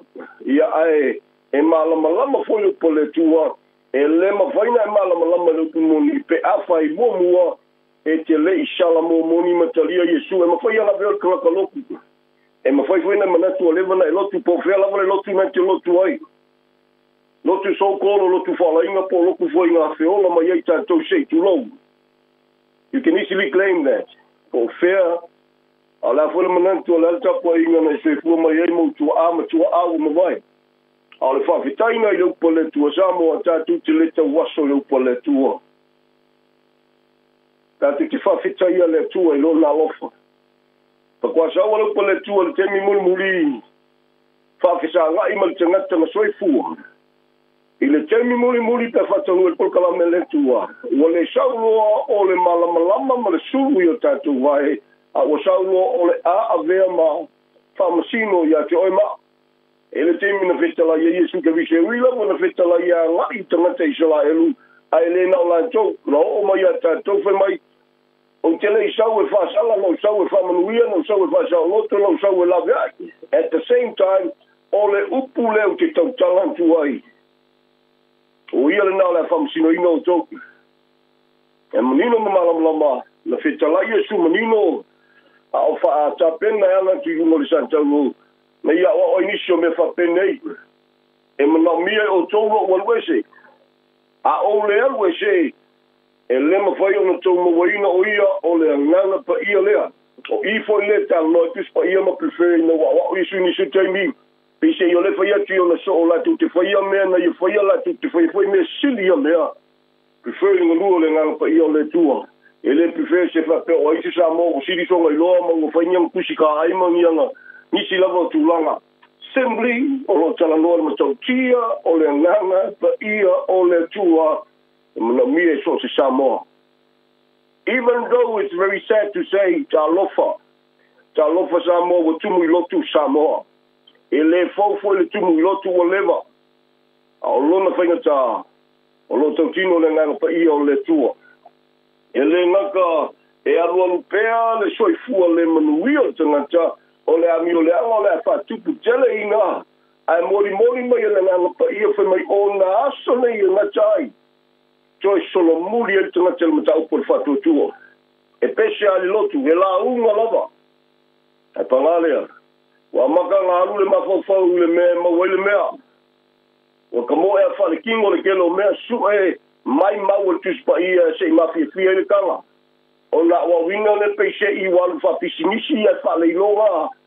Aleluia, wa su e mea te nganta. Mana tua mi Samoa. O le tala tuspa ia o le oloa, o le tamau ainga o se mea le lei. E mawhaina ave ma whamanianga ian te oi i au wana tonu i le whamanianga le tua, mai le tua mo ola te ngata. A ola te ngata o le tua le ngata e whawhitaia. A o whapena whana whaanga te tawina mo le tua malona whina ngalo at the same time, o ne ngalo se tasi o ele. Na whetalai manino a Iesu Keriso ma whai te te ngata Samoa, we can easily claim e manguia longi me ke whaia. Kuso whale o. Hallelujah. Yeli ni me ke maua se a ka maiwa e ai. Whai ngō whia na whase se ina tātou ma whapea loa. Ia mo whamanuia mai le tua lea mea. Awane ngalo Samoa le tunu pele. O le te talo, o le whatonga, o se wheso swani a joe. E mawhaia ngā leo Samoa siria o tele mea i kalaka Samoa umolo soifua mo whunga ele mei. At the same time, e leo ia Iesu i lo wolanga. Awane ngalo Samoa. E le kai kai anso soka ko i mengo pidio ngea ma te ngata multi. Te ngata lo se fua, and they are still o te ngata le ma te tau i le tua. They are still o te ngata le amana ia le tua. They are still, hallelujah, they even pay se iwa whai ngal winga mamana le sili ese. Awane ngalo Samoa, we are nothing kakalongo i le tu langa lea. Whawhetai le tua, whawhetai lo na lofa, whawhetai lo na hangalelea, awane ngalo, e se manuia le tino, e se manuia whale nganga. We need manuia whale nganga, o manuia e mawailea, le file mu o le tua, le manuia e mawailea, le saulo tonga mai le tua. E te au nai, e leo se saulo tonga ngai, te pulai oilo me vai. O le tele o tātou tangata tāpoi ma tangata lo lotu e whale ilonga. Ai, o le memoni, nei tū Iesu i whafo longo langa. O le whainga tāle mea, e peise ia, whamtalanga tūspa ia e whale ilonga. E sele mei ngō le mele leia, sele mei ngō le me tonu po le memoni. Te lo tātou tangata ia peise ia, me tāpinga, mena lua. E wau ele leia e tate, tele a mele leita te whaia, tele a mele tāwata te whaia, o whamtalanga tūspa ia leo se mele, anga o mele leia o le fina ngalo le tua foi lea, i ona tangata, a ona tangata, o e ua mua i sala mo moni, ma whātua tua ia Iesu Keriso. Ai a whapete manatu e manuia, e te lei mua i sala moa ma whātua tua ia Iesu Keriso, tu lola wa au e te ita, e mai maule taimi. Even if you call yourself o tangata mai ngol whunga ele nei, E te manatu foi o tangata tele o me iunga whonga ele nei Samoa, tala noa I tangata Samoa. Ia mariu le tua mo tangata soi fōuma. Ta whamtalanga tuspa ia tātou te mana mia oi. Hallelujah. E leo le te leo se tua te malamalama mai memorizing I lou ma whawhau. Ai o te leo le tua soi fua tu tonu ia te oi. O le mesiri anana tau. Nal whamaulano a tātou loto I lumo le tua. Te tua ina lofa si tamai na whamaoni Samoa le atunu pele. Ia le li, o le telo teimi ia whi malanga mai so tātou atunu o le upumoni a. Tā lofa. Tā lofa. E le pepeno le tuspa ia. Tā lofa ia Samoa. Ai le wha mai ai, I le whesoso anu le nanga pa ia, o le ola foi wa ia awa lofa le tua no matter what. Pe o ia foi se mea I le ola whata wa tala na tuspa ia manu pa Yesu I ona so o, ana alo lofa le lalolangi a Yesu I ona teini ma whaalongo le lalolangi a Yesu, e whapena fo na whaalongo le lalolangi I au auna le tua I le teimi o mai le nei teimi. Ai le ai. Ese le mau Yesu. Ese tau tinonga Yesu. Ona le o tō ni te ngata o le lalolangi. So therefore, be prepared. A whaina lanto le fia, ma tama whai e lama lama, le matai o I tātou, po te ngata ua whamulanga matalia Yesu ke vise o latu o langa. Ea e whapena fwese me tātou te ui ai. Le te ngata le o salamomoni ma whatutua ia Yesu ke viso ale te opa pele le po Yesu ni so taimi. Oi ta lofa ia te o tau pe afai e tau tala le leita mata uma ia te o tau. I se si whamtalanga. Oi ta lofa ia te oi Samoa pe alulo kaimi alulo malosi alulo mafofau e sa ili me whawhiawhia I te mata uma we musuae ni te ole fia pai malawhai ia te oi. E iei leo sa masani na whapenana wala au me le polkalami ni so taimi. Whawhetai le tua pia whai o pupula o lato manta. A whai fwoi le pupula. Ua, le lose mea tue ma whai e anto so whai le upumoni a wai uma e mangumaru a le upumoni. No one can beat that. Po aila walo tangata. Pe te manatu te taitai, pe ua fia fwoi au e kālesia, pe ua kumu fwoi lau e kālesia. Whawhetai I le tua I lana upu. No one can beat the truth. And it's an honor. Not only to serve the Lord, but to serve Him under that. Lalo le lofa tu no le tua. O lo ma whaina wha mala ma mai nai tātou vi ia le li. Nā whaktai le loto ma wha maulalo Samoa le atu mpele. Nā whaktai le loto ma wha maulalo. A whasoa tu le nea fiafi. Tata nofa lau e tele le tala noa I le tele o tei. Nā wha maulalo le loto I luma o le tua. Se tua ina lofa. Se tamai na whamaoni. Pe uma lea fiafi, ma lea fiafi, ma lea fiafi, ma ni aso tu toi o le olalo au aunga I rumo le tua, ma le loto e whamaulalo, e tusa malo na lofa tu noa. A whaina le paua lea, o le whe au e te whawhawhungai Samoa. O le tau o langa atu, o le whamanatu atu, o le ai oi atu ina I e langona lo na lofa. Wa lava lea. Rather than na wa o le mea, ma le mea, ma le mea. Rather than o le awa o le kula fongo, sapati, se fuluai, telitomenga, and all this and that. Rather than trying to be Isala Elu Elokatong, Isala Elu Samoa, Talofa. Hallelujah. I will lava matutoi. That the lesson of Tala Jemea. O te whawhetaya I le tua, tu loa la whawhunganga Samoa. Ia wai whawhunga telo teimi tate, ai oia tu tate naunawantu, so se Samoa, so se whaiwhe au, so se kai kai. Ia ola mai ai la tau ua manatu I la tau ni apostolo I la tau ai le ai. Ia afo ai la tau ua manatu mawalunga tu nisi o mea la tau silafia. Or even they call themselves when he got this. Malia awe te ita. Kako wot kuspaia. There are no such things. Tala noa ina lofa na wha ile nganga pa iyo le tua. There are no such things. Umantu whamai. Whamai na wapostolo mana perfecta o le maa tuli manu o Yesu Keriso. Atono se tasi o mafuanga la ina pisi i whaingata ina tali al telo tangata lo lotu. Ia po tangata foi tapua i le tua. Ia po lotu foi so kolo lotu Pentecoso. Ia le tantonunga ma le meo lo tau fi foi. E se tasi foi e kalesia tulou. Ia po le kalesia pope. La le ngatia i rumo le tua le nefiafi. E le claim lea ma whapei fo. O le lako kama lea. Le la te apostolo lea. Pejelu, na tuvu iai pe whapea o le whawai o le kalesia. E le pepelo le nā tala pe tanto wōri tūspoia. Whamatala ma peise i e whaingata, ma peise i e manatu ai, le o le tusilima i a Yesu, le o petelu o Yesu ane whetalai. Te whamanina e paulo i ana tustusinga, ua uma o na tuvu le whawai ai. Le au apostolo ma lau perfecto e sa valo ia mai lau apostolo wa stapsi kama ia e leto iai sesi e lunga atu pe te whaupopo iai pe te manaumia ua ato toa ua whailo ua whatanu manuia tanga te whamaulalo loto matalia o le maa turi manu o Yesu Keriso na whaktaia manelo te whamaulalo no le lopa tuno o le tua.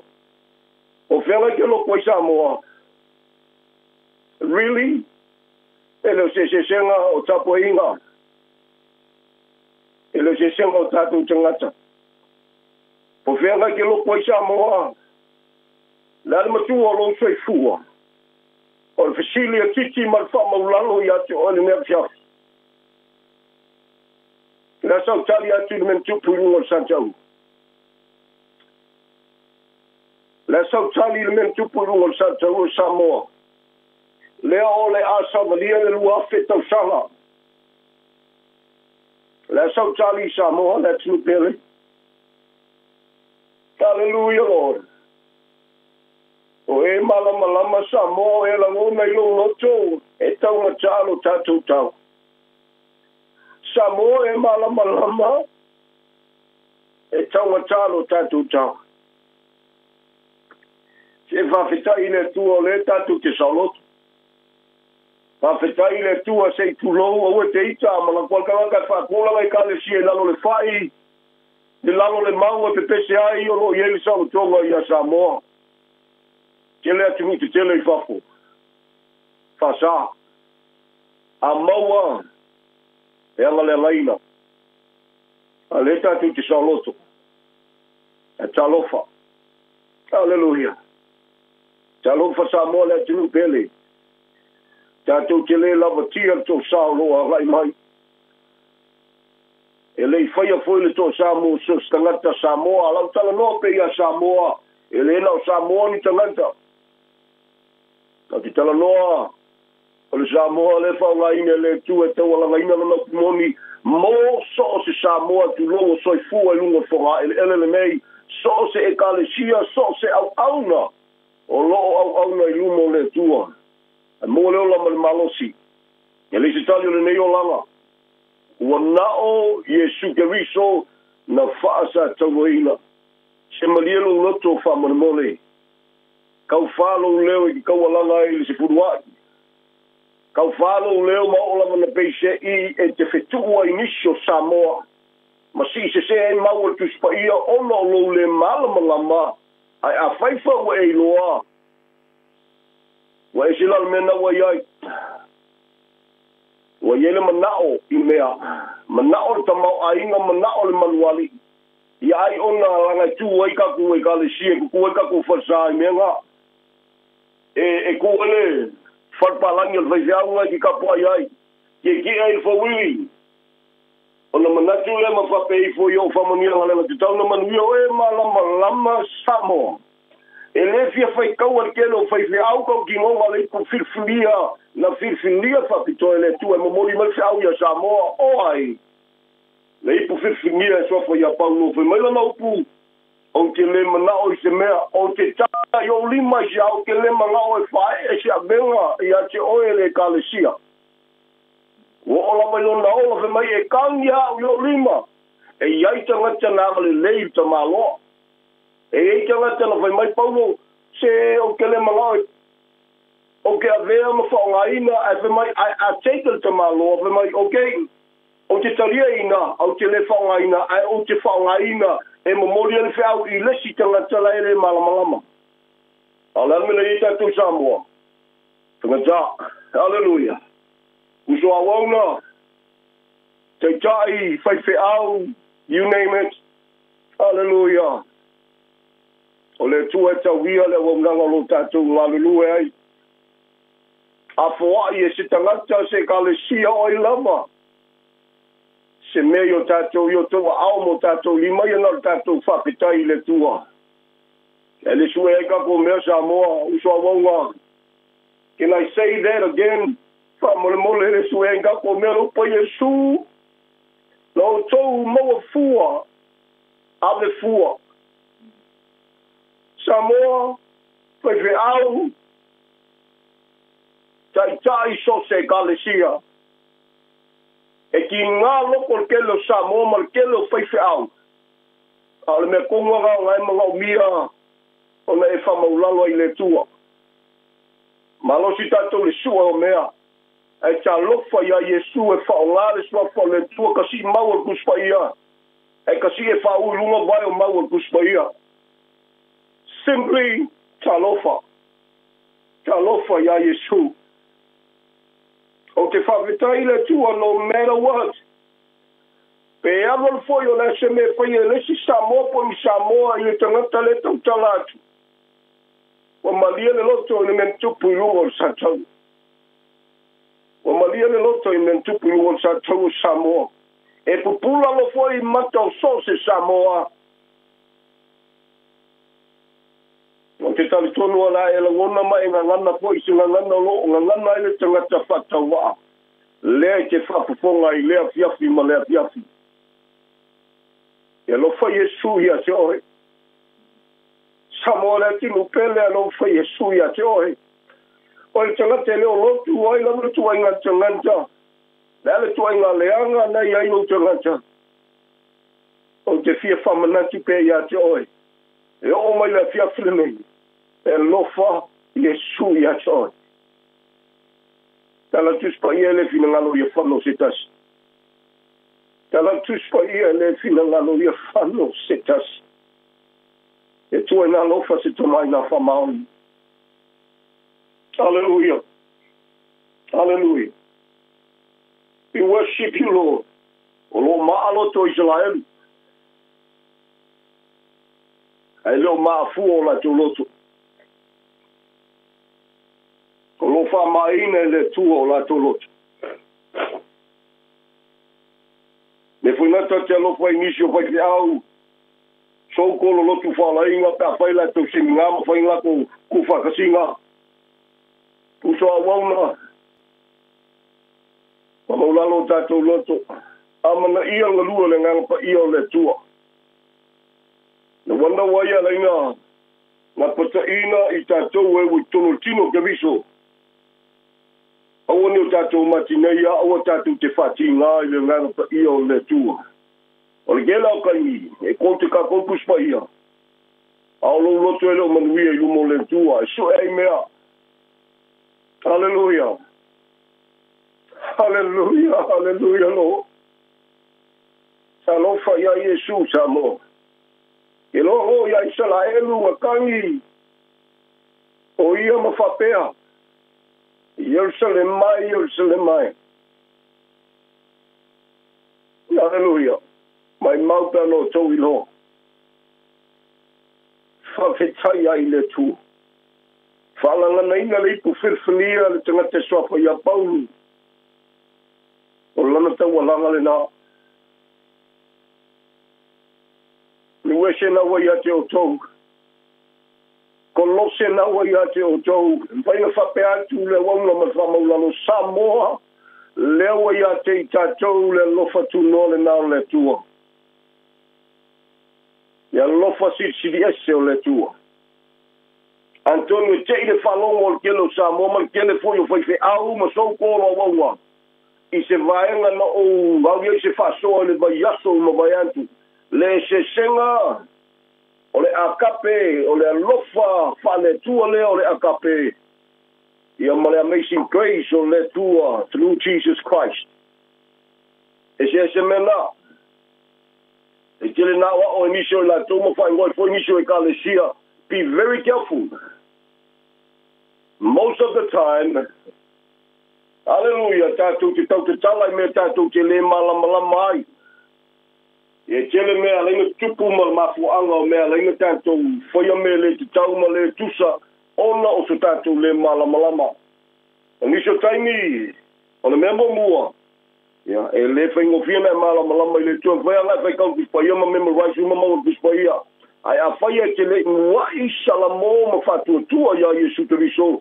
Pei o na tau alanga ina e Paulo, le whe au mo Iutaia, whatasi ma Eleni, po isa la elu mo Samoa, po le lalolangi a tofoi.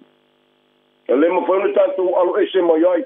E ele temi te whafafonga e awa o Yesu telo temi, tau al whatua tua tangu o pertonu. Knowing, o le telo temi. Lalawa awa o Yesu i tangata, o le tua tangata o malama i le tua tātou, e esa le teno kapu o mai ai. E tu poi pele lofa, e fa fetaia le lofa tu no le tu o isala elu, e leo manguia, le kulanga o isala elu ke mingei, ona o le tua. E ua te papole o le winga whamtalanga. E si dia kule lofa le tua ia isala elu ngai lo le lofa skamai Samoa. Le kau whaalia ma peise i o le afia isala elu, e ko ke le malo le iloa, we le amana ia le mentupu yugo sa tau. O le tātou taimi Samoa. O le tātou taimi tātou te whamaulalo ai ma te lia o ia o tātou loto. Sala momoni ai ma whatua tua ia Yesu Keriso. O le mena tupu ilungo sa te lungo lava matutoi. O lona lelei le ua tātou lelei ai tau ami tonuina fuaina ona o lona lava alofa tunoa. E leo ni nganuenga ni nei mita lava se te nganta e tō tasi. Nei fefeke whaabadbalea se te ngata Samoa se kokasi, even though wa toa te lea. Le au whaamawalunga, whaaleilonga whaabadbalea, wa kumo Samoa, me se kumo e kongo loku. Tumo e lunga le levo leo tai tai o te tonu e kalesi, I'm not afraid to say that. E o te whawhetai i lea tua soifua, o lo maua la walo wa manoa te whatoa e se ai. It's not too late. O lo maua lo wa manoa. Whai o lo temi muli, too low. Lo tue manava te manava i te tonu mai manava i whapa mai le ilolo ma se mea.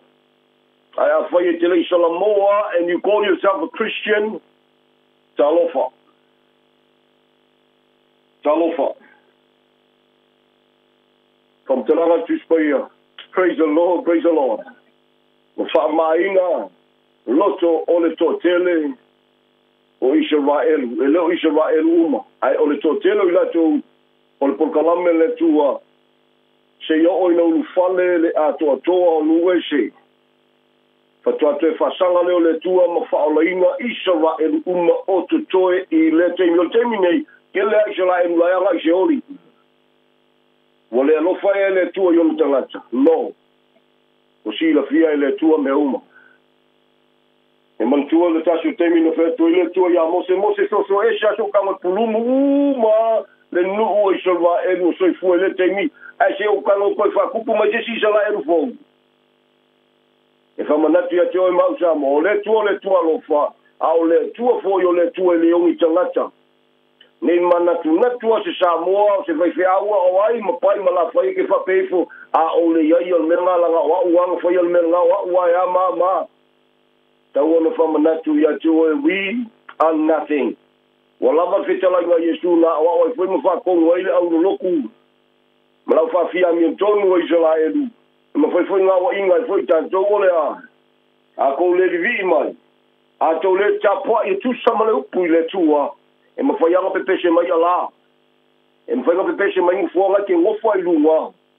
Manguia ngufua ele manguia o ngai ki kia i lunga o ngufua. Au e te ita. O upo le alofa aisea. O le toa saolo a ngai mai e te lema whaia. E le whali ai te loto wha mawalunga o se Samoa i nā. E le whali ai se manatu wha sausilia so se Samoa i nā. One of the reasons Samoa e laima dangerously e soifuaga le talanoa tatou e soifuaga o le Samoa po tumaaga Samoa po le aga nuu fo'i e Samoa very dangerous hallelujah hallelujah faliloga me te malamalama o lo'o iai te tonu le loto fefete fa'amaualuga fa'avalvalea e manatu ai le si le ai e sili au e su'a ele fa'alupega po ai e sili au ni tupu'aga fo'i au ni tala'aga Samoa le atunupele na o lava ia Israelu tautalagia e paulo ia se tasi o Natali fa'aleagaga o tito fe mai o te ngata Israelu te ngata sili o na wa o se inga le tuspaia le temi le nei po le finangalo le tua le temi le nei te soifua mawola le temi le nei o te tautala tua i mawhairo le upo le tua o ia e o le upo ua nao se au auna e whatau wa alo e whafunga i aso ma le taimi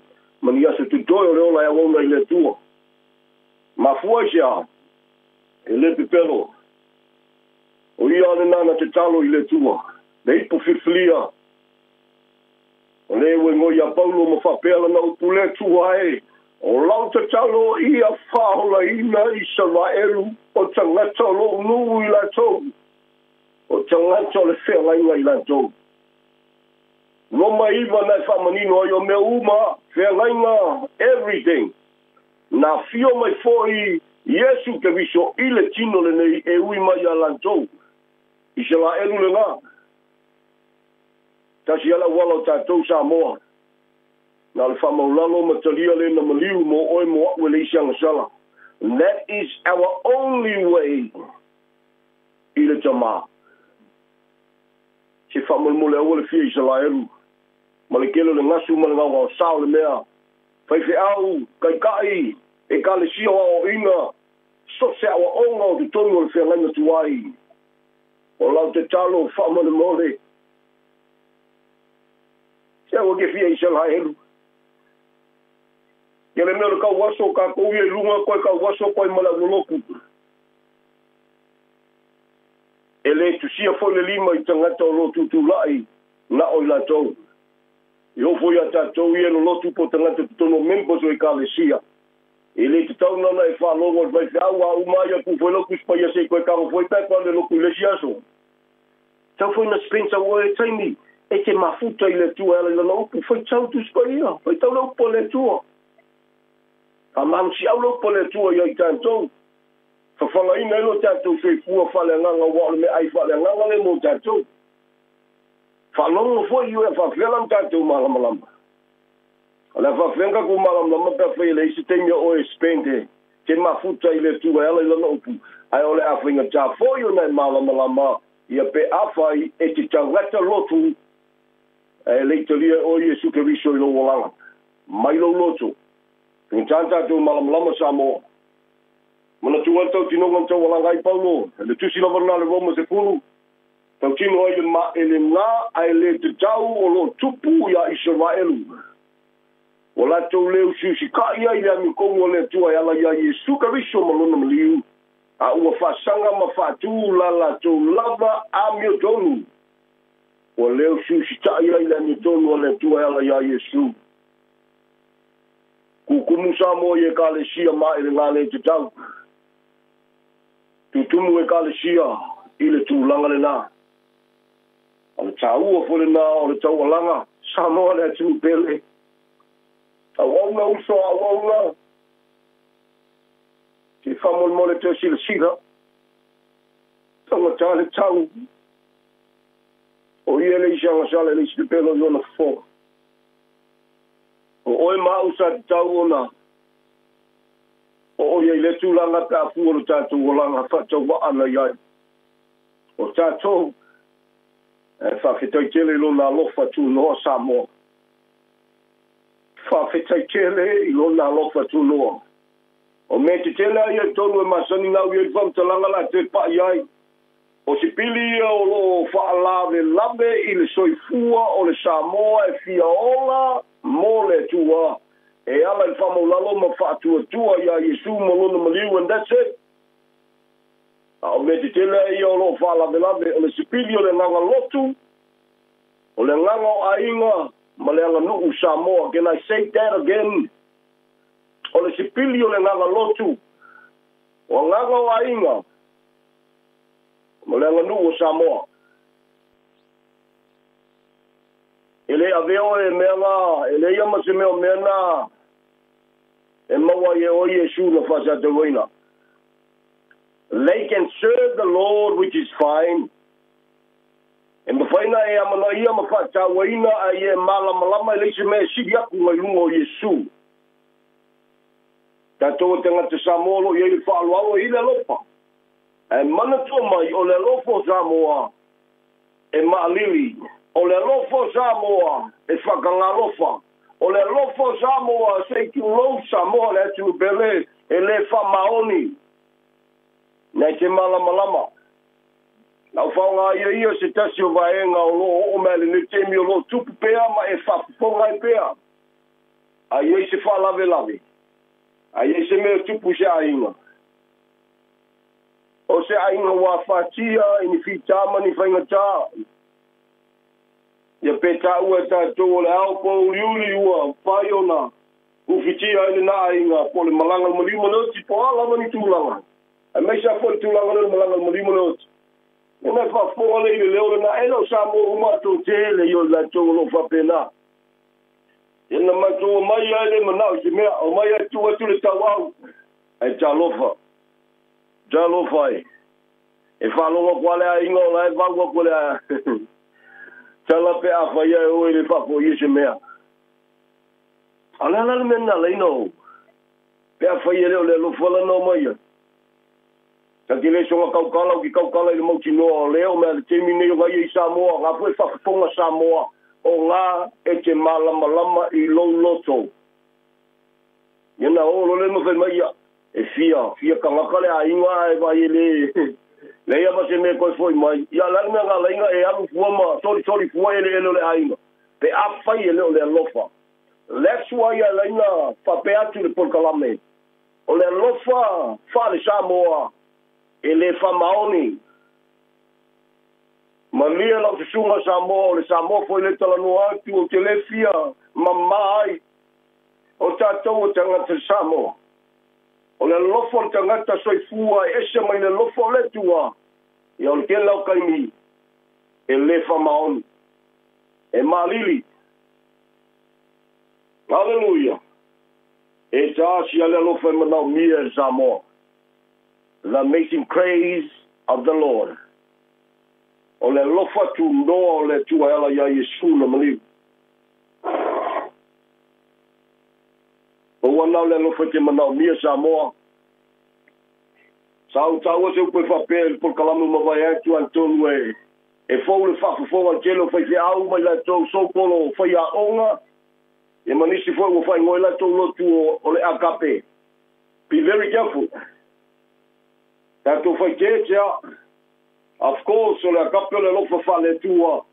Ai aonga whakangu le lofa whale tua le nā tulou. Pe mai lana upu. O tia lofa i le o tia lofa iai. O tia lofa muti vale le o tia lofa muti vale iai. O te whaama a fōi le loto o le o te loto iai. Be very careful. Le winga whantalanga. O le lofa naulentu e le wheo. Ai o le lofa fōi naulentu e pule i le tua po ai e lofa iai. E whainga tā. Lona winga po lalo, fia po lalo po anga le lopu e ke whaia me mama mai lo loto te nau e whaile me le lei, e whaile me le lei manuia i leama. Ai a whaia ua misi o e ma le lisinga le tua. Ua la kua e a fia i le whai mai, o le a wha maa o e le tua, tusa ma le fina ngalo le tua, talofa. Na tama whai pau le wha malama, ia na tusinga ia Roma. Hallelujah, Lord. Le matau tia, le nao le tua, le whai loia mose, yon taimi. Si mai ai lunga, parao. Na wha mai le tua se whali ele matau tia o le tua, na si mai ai lunga se tasi fo le auso. Le mai ai lei whanga ngau i la ua. E la ke lei whaia se me lei po se mele anga. Na whapea ua lofa, ia kopo e ino, ia e sau o le pule tu tasia le tua, Samoa. Ka kou ia pe pese ma pese i kalango le akape o le tua. Be very careful. You are asking for something e te le mawhaia. Say too low, o mena mana mi e lo salamo moni matalia Yesu, e fio ile nganga le tua ia choia, o ao ile me kawe kaukala i tusa maleupu. Mainly, le me wawi il fantalanga, e ta tobia so-called tangata, o auna le tua. E leo tato uma pa most of us. Kamulalo tato loto ile tua. Tasia le lofa mana mia so si Samoa, the amazing praise of the Lord. Le lofa tu no le tua. Na sawa lofa maya la kia mio leanga mo ua mio leanga. E o maya lingia fiafi. La mai kafe le lofa tu no le nao le tua. The amazing grace of the Lord. E le whakali se e Salamo. Sawa tau amio tantu whale tonu tutu i lugo le sa tau. Ai, tafe maya i le lofa tu no le tua lo fitafe ai. Lea o le alu afe tausanga, talu ona fatonu, o le lava fitafia. Samona tumpele, hallelujah. Praise the Lord, praise the Lord. O te whawhitai le tua. O te awauna mar whamaulalo, o te awauna mar maukinoa, o te loto tele, o na lona lo fatu noa, o te tautala le pulenga, I'm not afraid to teach. E tusai mar whatanga le tua, e tusai mar ngana upu. Yasa moa wow. And I think maybe the reason to lower data. Ya wale mafaya ye nisi o au na soko mai foi lo ka ai ma mai por kalame e por awa o foi lo fa ai na ye tu lo wola fa cha wa na na to le fi mo ko ka ai ma ai ko ke le mafaya ko fesinga. Le awa onga mo le pumoni o lo whala ngana i le tua le tangata whata wa au titi sa le pea le ngoa. Ua na o siau auna e whata wa. O lo tion foi o tangata ma le tua tusai malana bala au. E sa o whale loto. Tau sanga mo vai sa ili le tua mo whapeatu le tua tamaa, wai ni. E me o toi malawina i lo tangata whata wa o la ia o aunga.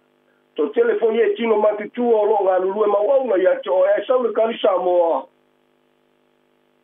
Tiria i o le moringa mai le tua le veao.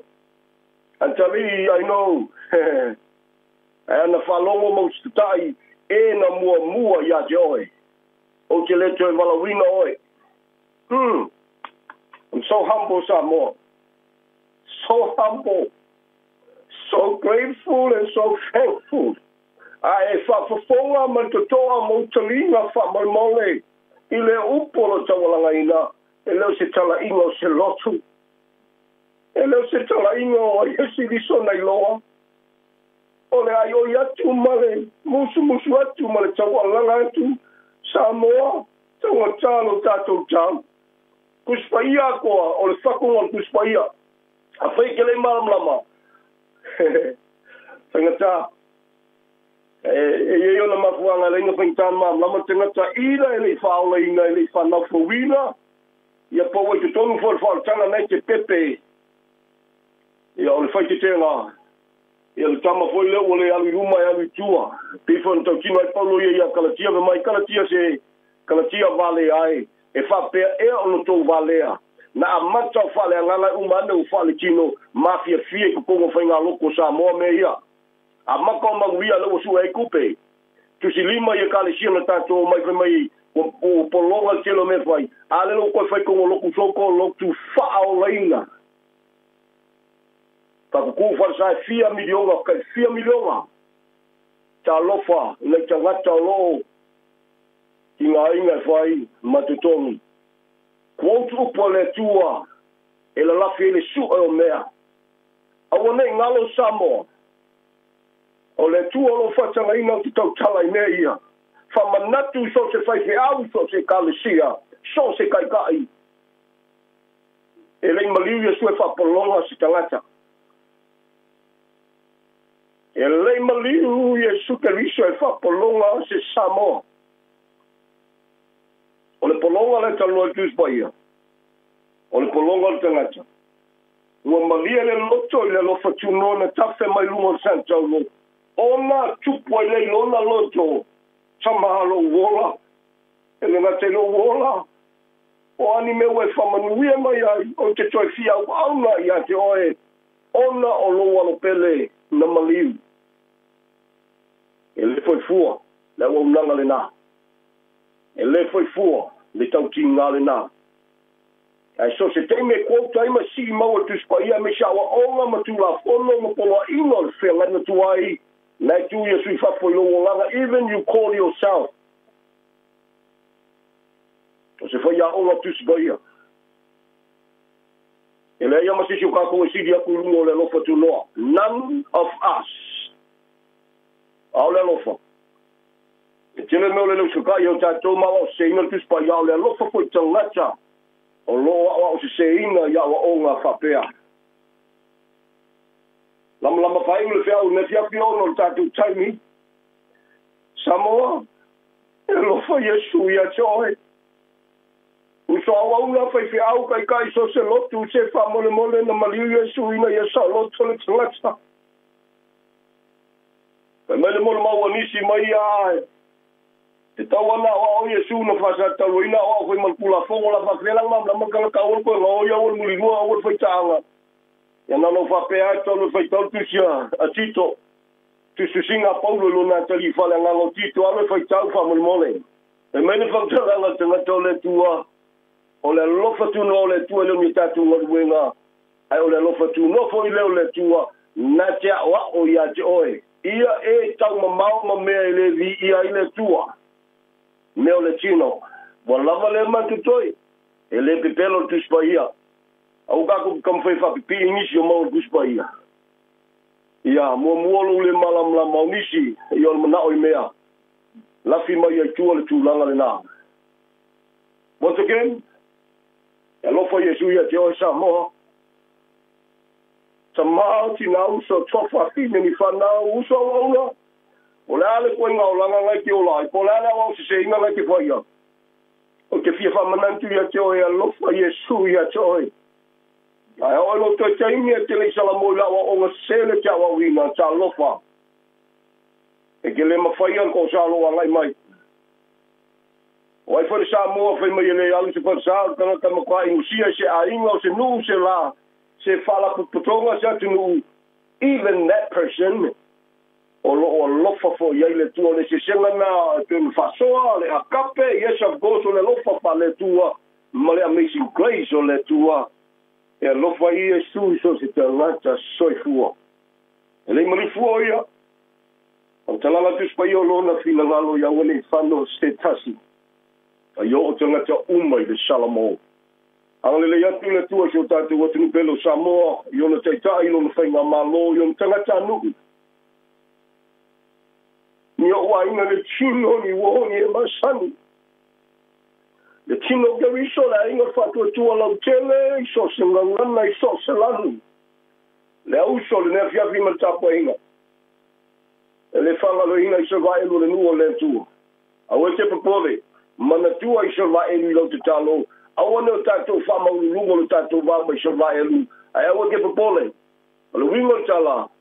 E le siri aku so mga kuya isala e luo fina ngalo alofo le tua o loo wha pale pe uia le le so kai ma whalong te tā ma le lea mana i o Yesu po kalame le tua ina yon whale tātou o tua wanoa ma iai le tua e sa mo tā ua nu ese whapapau whanaunga to sa e uno lona lofa tu noa o le ase tātou tala le ase tātou na o le whawhitai atu ia te ia ma le whamaulalo au na le no lo na lo fa tu no tu ma wa lo fo o le tu lu no tangata so se sa mo sa mo mo ni mo fa tu ia te ia o le no fo yo na o lo fo la va na o lo fa lo so se sa mo o ai la va lo tangata o fe na ti tapo ai o fe na te lo tu ai ta o lo fa mo la lo mo ni o lo tu fa tu ia Yesu ke viso le na mo liu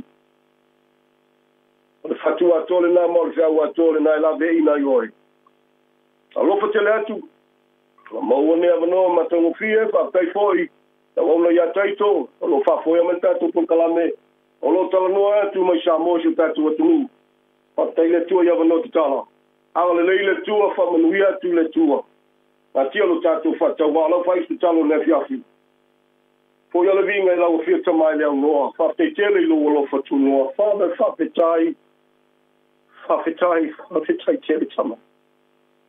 Si kia ia joe mea uma. O whawaina tangata whatau wae tau wala ngaina la upu moni. Mori lo ngang pa ye loto o so manto watu no Samoa fafo. Mai so se meta mai tuli manu le nei foi atunu. So manto watu no pele. E ma tuli manu le nei la lo no poina o to la nanga le tio Samoa. Alo ave ma wala o le tanga ya le lo pumoni lo to wala ngaina. Si dio wala si lo wala fatu no tama. Lo fina ngalo lo fa ye fatu no le loto le tangata. So mi lo fal tanga mi sho no talo lo pumoni. Te wala ngaina o ina fa manato ya Samoa manu o ta o le so o le aso nei. O le fa lo o lo si fu tama o nei fa ma ai le loto. Foi o MSC di mato ti talitonu ma fatu tua. O me le foi o tanga tama. Le se me foi no tai la o fio lo mato tua.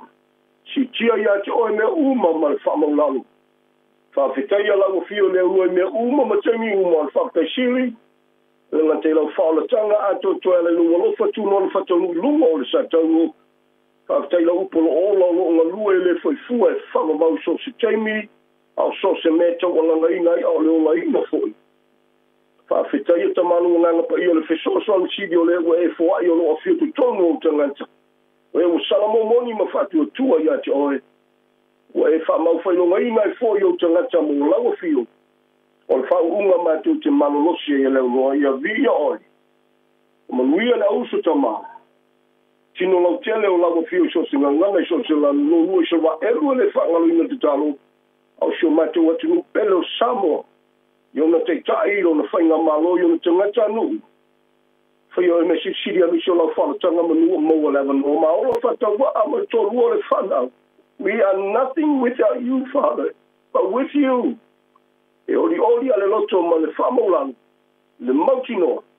O lo malu pipu ia u aolo wha ia vi oe. O manuia la wawna lo tiuta ma le ainga le mea fiafi. Whai o me si siri. Olo malo molo vinga fate tele tama. Ala ya Yesu te talo fate tele. Amen, amen. Thank you, Lord. Thank you, Father. Wonderful Savior.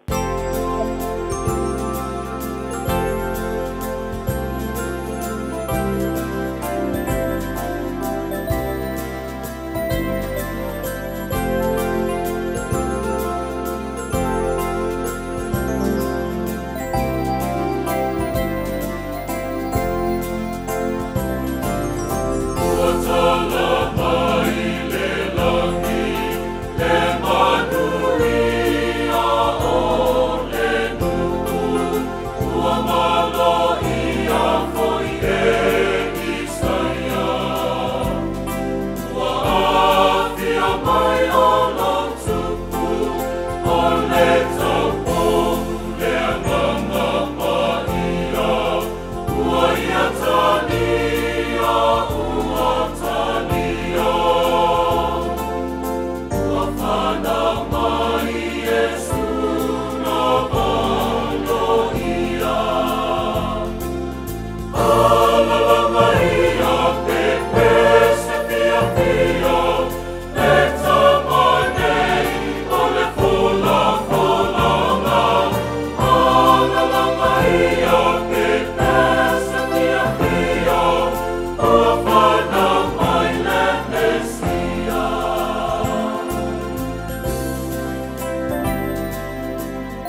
Maybe to le mai le wa tatou lava le tu la suru mai an sport program pe ona tu ina sa mai si o tatou tu no sa mo le songa le pai pe au ya titi tan pe amane pare tua ya tania ta no post time no mo la toi foi mai foi ya bi ia le ni ia wala Saudi pe ia fa awai pe ia le upo le ola suli o tatou vai o lama o tatou wala lewa tapena mai ia pasta so alo tanganoa pe wo ia pasta moi mauso pe la usu fa pe po ia tu wati tau sanga tatou programe pe no masandi ai tau longo atu semai alo pa ponga samo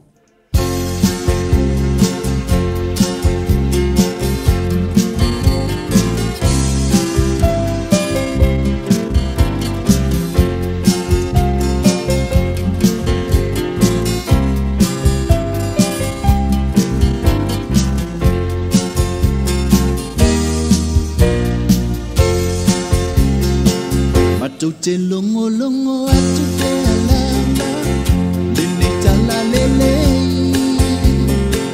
Le tala winga ile paola A winga mai le tua Longo atu ia te oe Luna matango pie Nene ua o maua Wamuni ailo Ia, vi ia le tua le fiafi, lau whaafonga ana Samoa, ia, so o se tafa o le lalulangi, ia, so o se vaenga fo i o mawhai o na maua mai ai le se ufonga o le ala leo, ta se lima i watolu a mo, ia, mai lona no fuanga masani manukau au kilani New Zealand. Ia o le whaua wina fo i o le polo kalame pe o na masani ai aso sa taitasi ia o le taulongolongo ia e ala i le fionga le tua ia le ala lea le nganga wha alo ia mātou te wha whailoa i ma wha talo wha tuai ia i le nei afiafi i le suafa manu malo Yesu Keriso lo tātou walii ma lo tātou wha ola. Ia, o le suafa e sili suafa umalava. Pa mai e ifo ia i tuli vai uma, e tau e lau whaiva, e pa ia, ma sili ese, ia le suafa o Yesu Keriso. Ia, le fo ua mātou whaatasi ma auna nei, ia, awa lava le tau longo le fionga pa ia le atua. Ia, ma lo le ngā lulue, ma lo fo i le tau atai, ia i le ne yaso tato iai fo isi ui o le aso ta pua i o le au kerisiano i le lalolangi. Ia, tali tonu le loto sa e maua se mafutanga le lei, ia e ata pua inga i le ne yaso. Ia, so se malu ta pua i, ia, sa fola i nai le fionga pa ia le atua. Ia, malo le fai o le faiva, ia, pa ia o le au fai ngā luenga, ia, o e ua totofi, ia mavala a wina i le atua. Ia a wā lava le tala ina o lona fina ngalo i le lalolangi nei. Ia a o maua le soifua, maua fo i le malosi. E le ngata fo i le whata lofa, ia i nai tua a sina, ia o fea lava o maua mai e le nei polo kalami. Mai se fo i so se vaenga lava, ia o lo o mawhai o na o atu i ai le nei ala leo.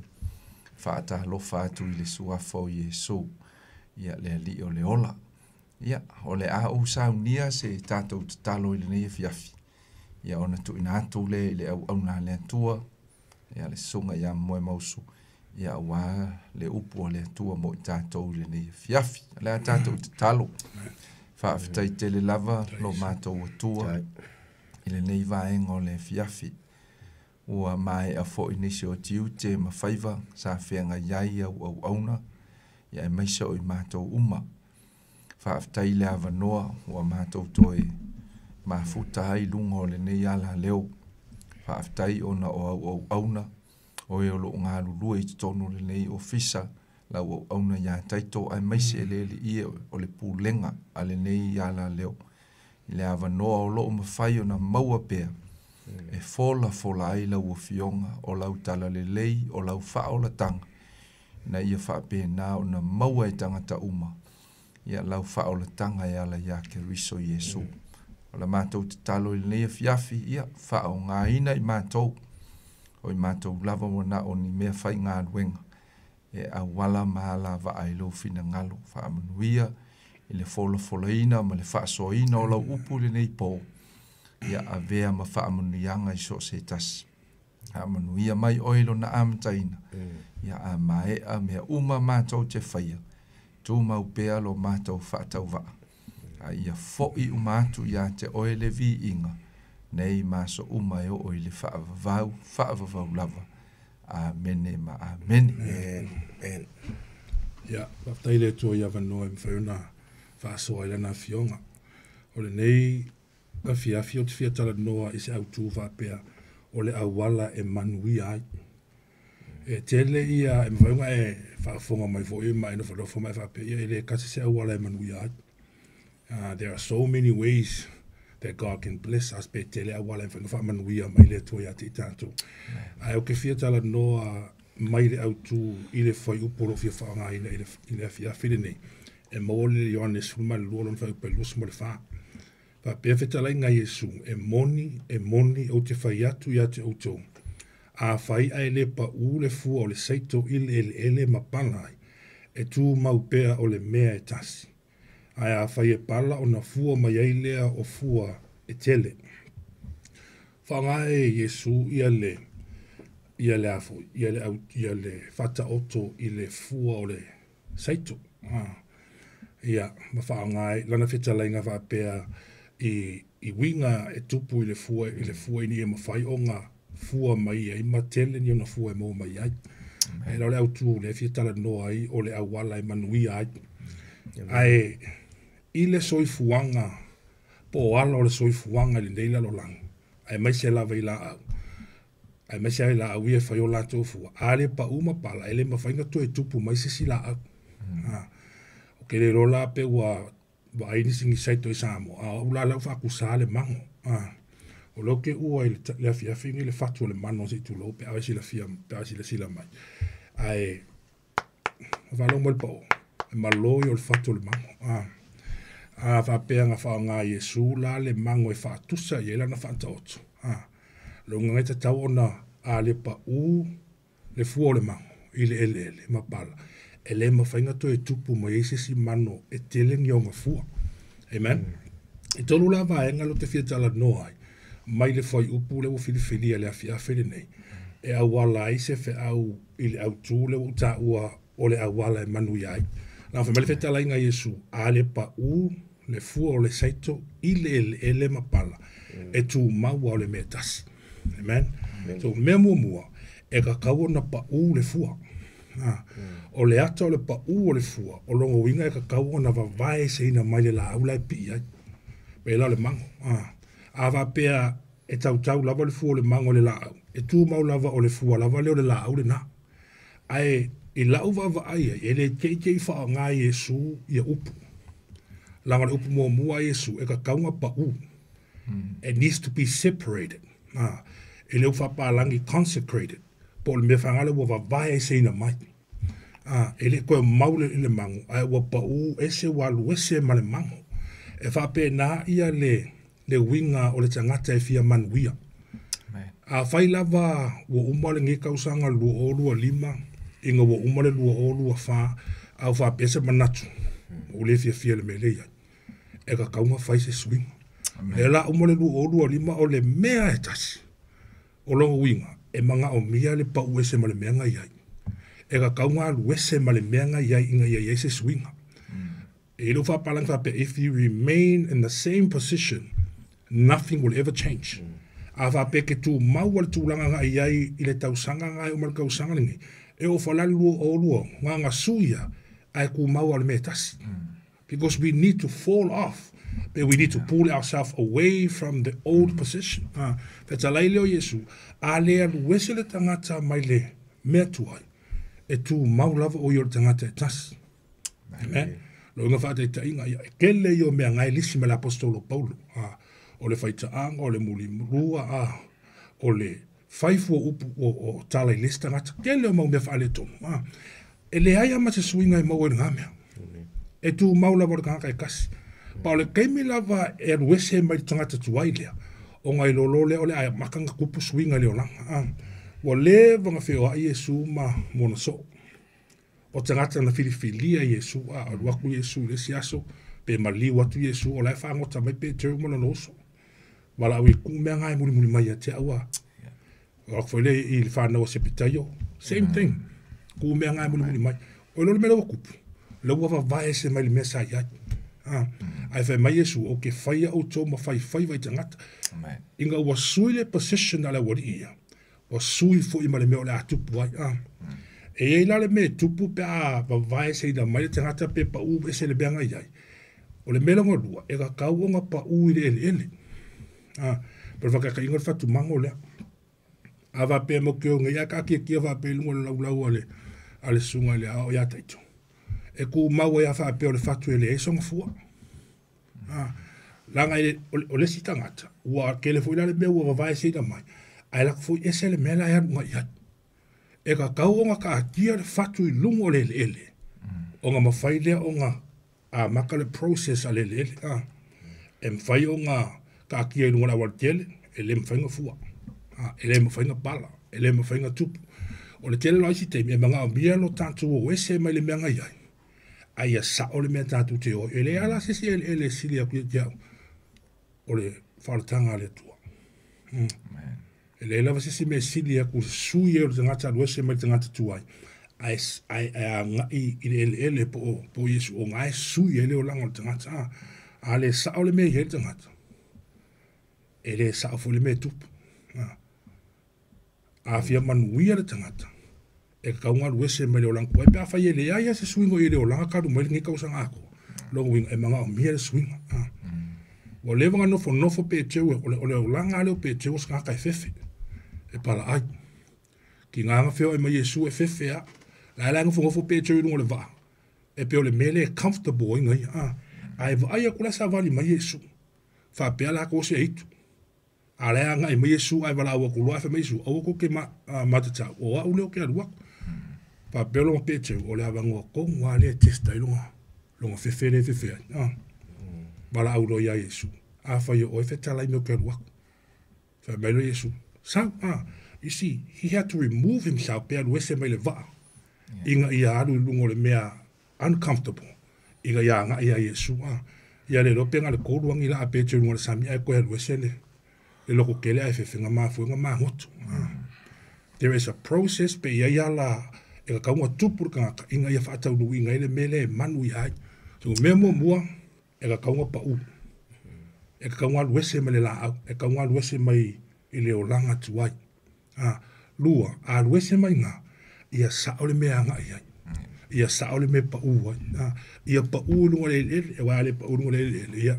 E maloa ia whaapere whaku ele se mea e au ngai i te tonu o le fatu ringi ua ngā se haki ngi fatu au ko kongo le fatu lea o le ka ua i o le mele tonu i o le ko kongo le fatu lea le mango ke lea e te leo ngafua ai le mo whainga tupu pe a lea pe a le pala le faku lea o le pala la o le pala pe fōringa mai o lo a o mai e sumo meo fi tā ma whainga tā e ui e le fatu lea a pa u le fatu lea e pa u lungo le pala pala e la aina e timu ia lope lele malifuia se tu lo sau kongi ngai fasi mango la ia kasua solo e metu a lo se kulo kau ai e lunga la pis a o ia me umo fafi ka uri ma fengata o le fa moe por no tainga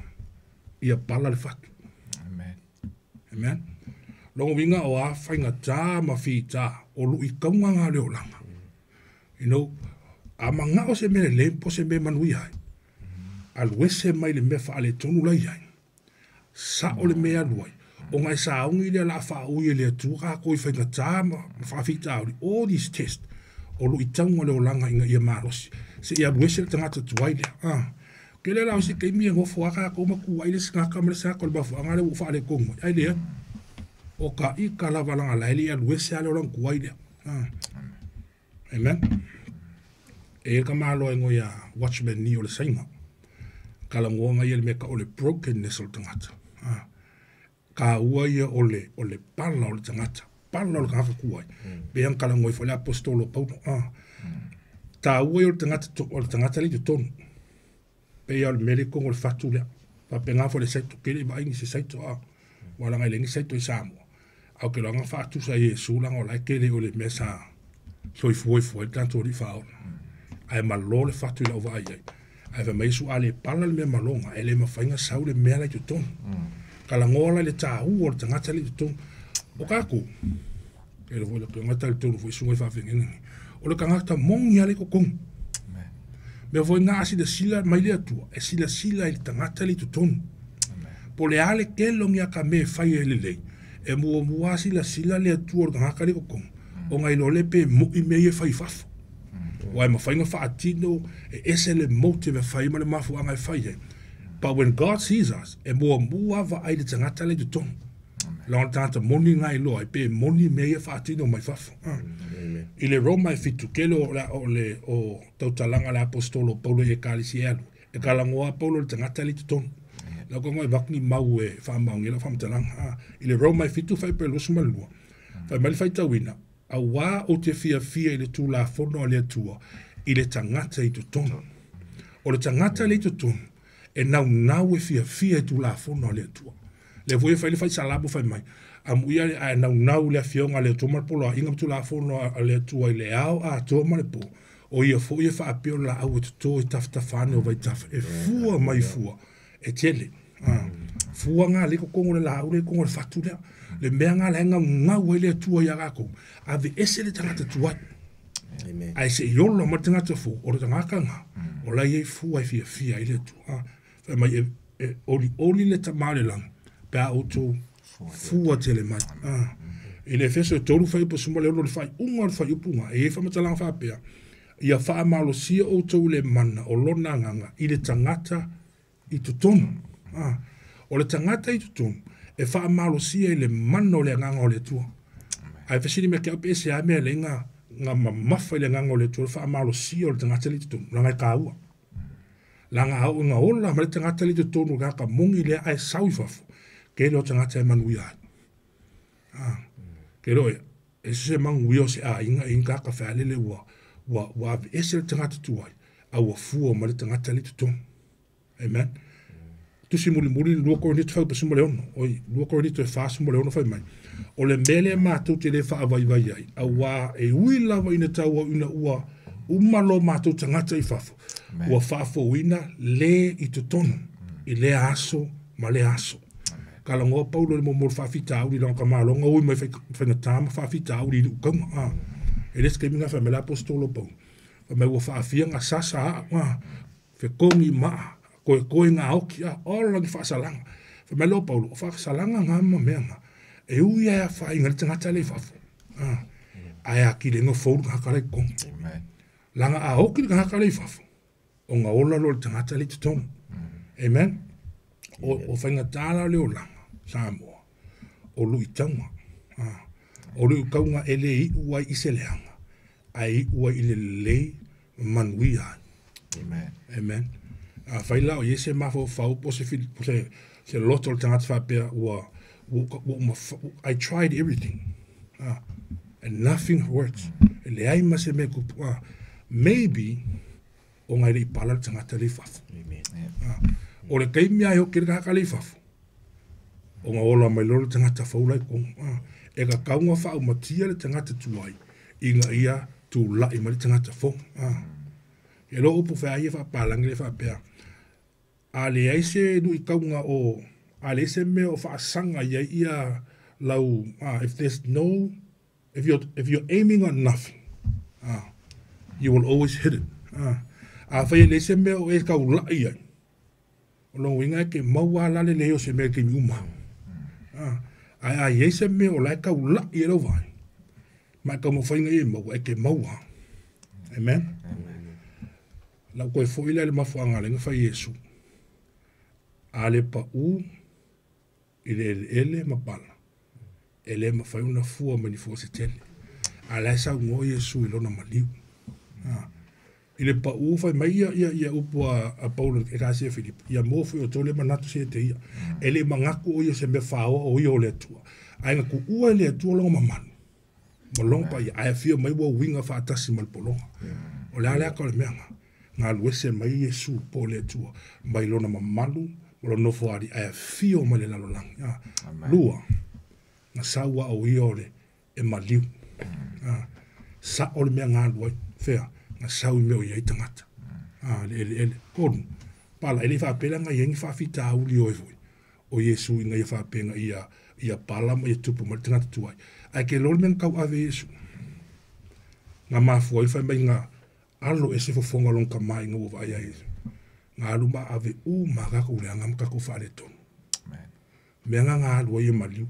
He must die. E ka kaunga pala le fatu. La nga maliu Yesu. La alu makako ki ngā mawhainga ka. O nga mawhaile o nga ave tātou mo tangata u whanau fōwina. O tangata fō.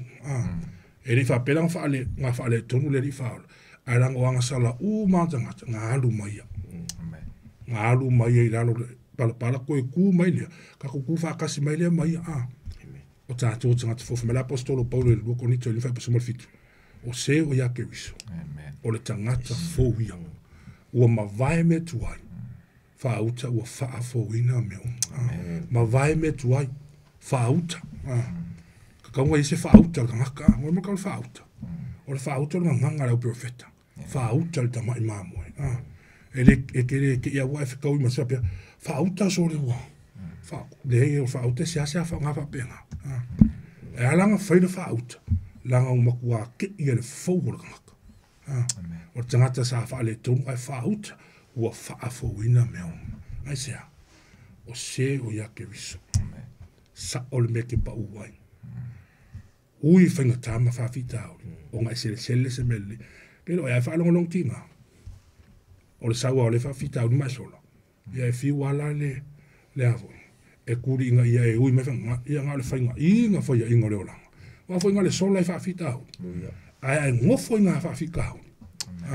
Se kangole ele fa pala le memorole fa fo ai fa nga ka le kom ai vai le ngai manu ia fa mai lo fa yupu le fa unga fa yupu mai ai a fa ye pala ona fua mai ai lea o fua e tele fua e fiesi le sila ia le tua ia matau ma fa ye manu ia e lo ainga fa ye o ma fa manu ia ngai lo ainga fa ye ma fa manu ia ngai lo ka le sia o le voka ko o masimo ka ko o le mala mala umi a ese mea i loa ka ngaka o lai ke ia i loa ka fole ku e loa ku whanga ruenga e kaukara ka maso ai ke i loa whami ia loa sau fole ka I say people are conscious when you're there I say lango o ka ngaka fo o ala a wala e manu ia o ke fefe ke alue se mali mea ke ia ai loe le se nga alwese mai ele fengo fi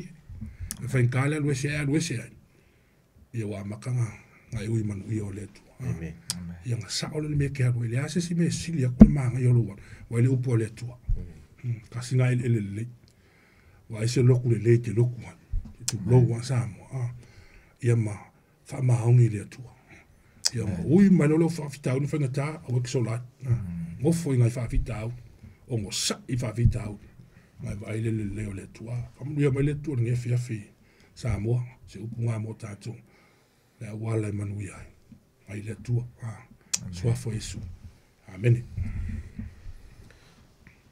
Samoa le tatu talo fa le tua ne fiafi Hallelujah o la upu o seo ia ke riso le tangata foude o mawai me tuai fa uta ua fa fowina me uma amen o la upu foi o se soso ani taua yo matou loto le whaafonga se o matou atunu o Samoa i ne fiafi matou whalongolongo whaatasi le upu ne fiafi o e whetalai mo I matou e yo matou loto se le ele le lei se le ele taua ma ave ia la upu o se vai la aua o ngā o se fatu le lei e pa ui o matou loto e tupu mola mafua mai e vi ai o e ke riso.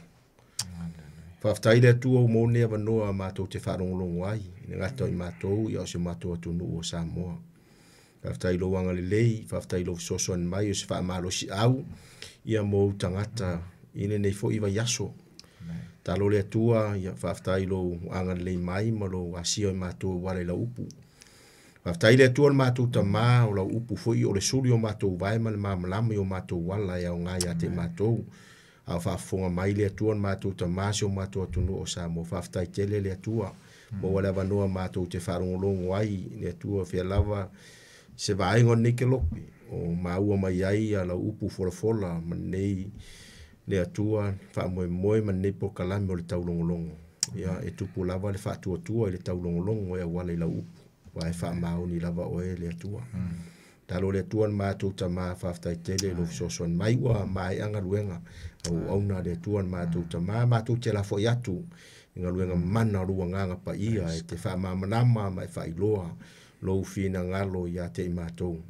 Talo le tuan mātou ta mā whamunia sio mātou atunu o Samoa whamunia iau auna le ngata fo i leo whata whaitaulanga i fia le tua le ngata o New Zealand nei a laulangi a toa sio mātou atunu o Samoa. Talo lava le tuan mātou ta mā, ia ave ia la upu, ia e au ngā ia te mātou man mātou sāwalinga le tuan mātou ta mā.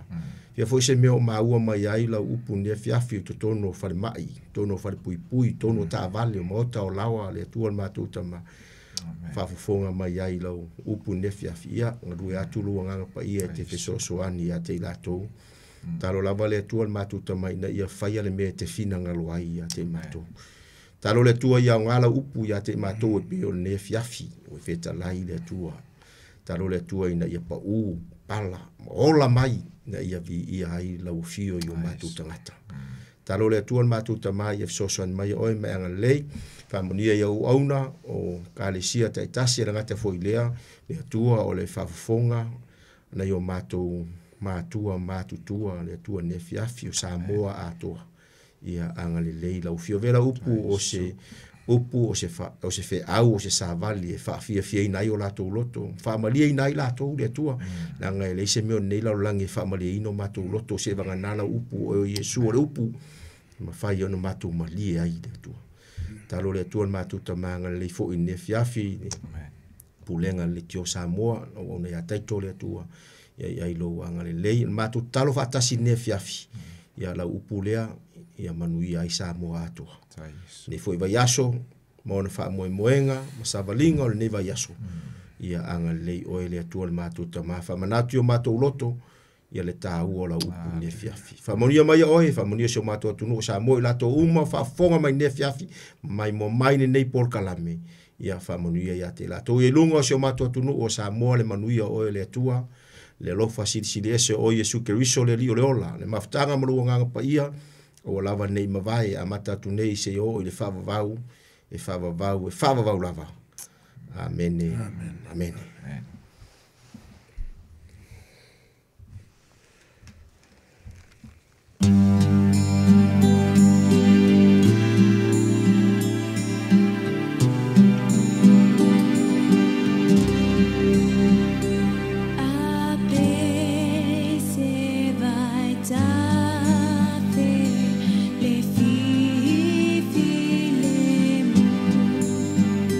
Beluti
Stevonga Mario Sangalo Sisters yo ele leile sa on lelpes ele leile ia so o so ele leile le ufa mai atu ele tato proclame tau longo atu ne lava proclame lo te pena ina pastor so alo tanglo a pastor momo mauso pira uso ia wape po ia pastor e te wati tau sanga ne lava proclame ta ilua vai aso ma awina atu I longo ar tātou wana. Leo, mo le atori pa maa lo mo le whapata I ana au ona, pena ina po nei programe a meselon sa I po le taimi e awina atu an nei programe. Manuia lungo ala, po I atu I a awa lofa o ne li, pa tonu ina lo tau soi fua, po I mano longa, e mes po leisi dua vai aso na atu I pēra. Iai, I lungo le tautua le Radio Samoa, su lema Iwa Toru wa mo luas po pitu, me rute ona tāna o le tū lās o tasi, tau runga si tau tua ne au auna pātau waa, sa mōre tonu pele whāwhetai tele lo tō wanga le lei, e mese o lo tō taria ina o lo pātau waa I mōta malawa, I le tau tua le Radio Samoa, pāmria le tua, au kirani mo, no na nuu tua oi, o atu nuu e mamao, sa mōna rua le atu Pasifika, e mani le tunu, Bano tu sai le li so tato manuia wa aumuri aure nei o ia lava e tau tai no tato sa ina ia tau no le pai onga le nei tau sanga au no manipo ponga I le anga le lei mai o tato tua le ia spai vai asa ma se mau tau pai lava ina ia atoa ia e pape na lava e poto tau tai se la natu yama pa mangalo le o no patau vai nuia mano longo le po Tia I tātou iona a awa lofa, bona awha mano lo, nui ai mano longa le pōng sā, ala pā I le tai au le manuia, po linga pe tātou ilona lofa, malona anga lei. Taito ta roto le au ona soifua, ma ia manuia.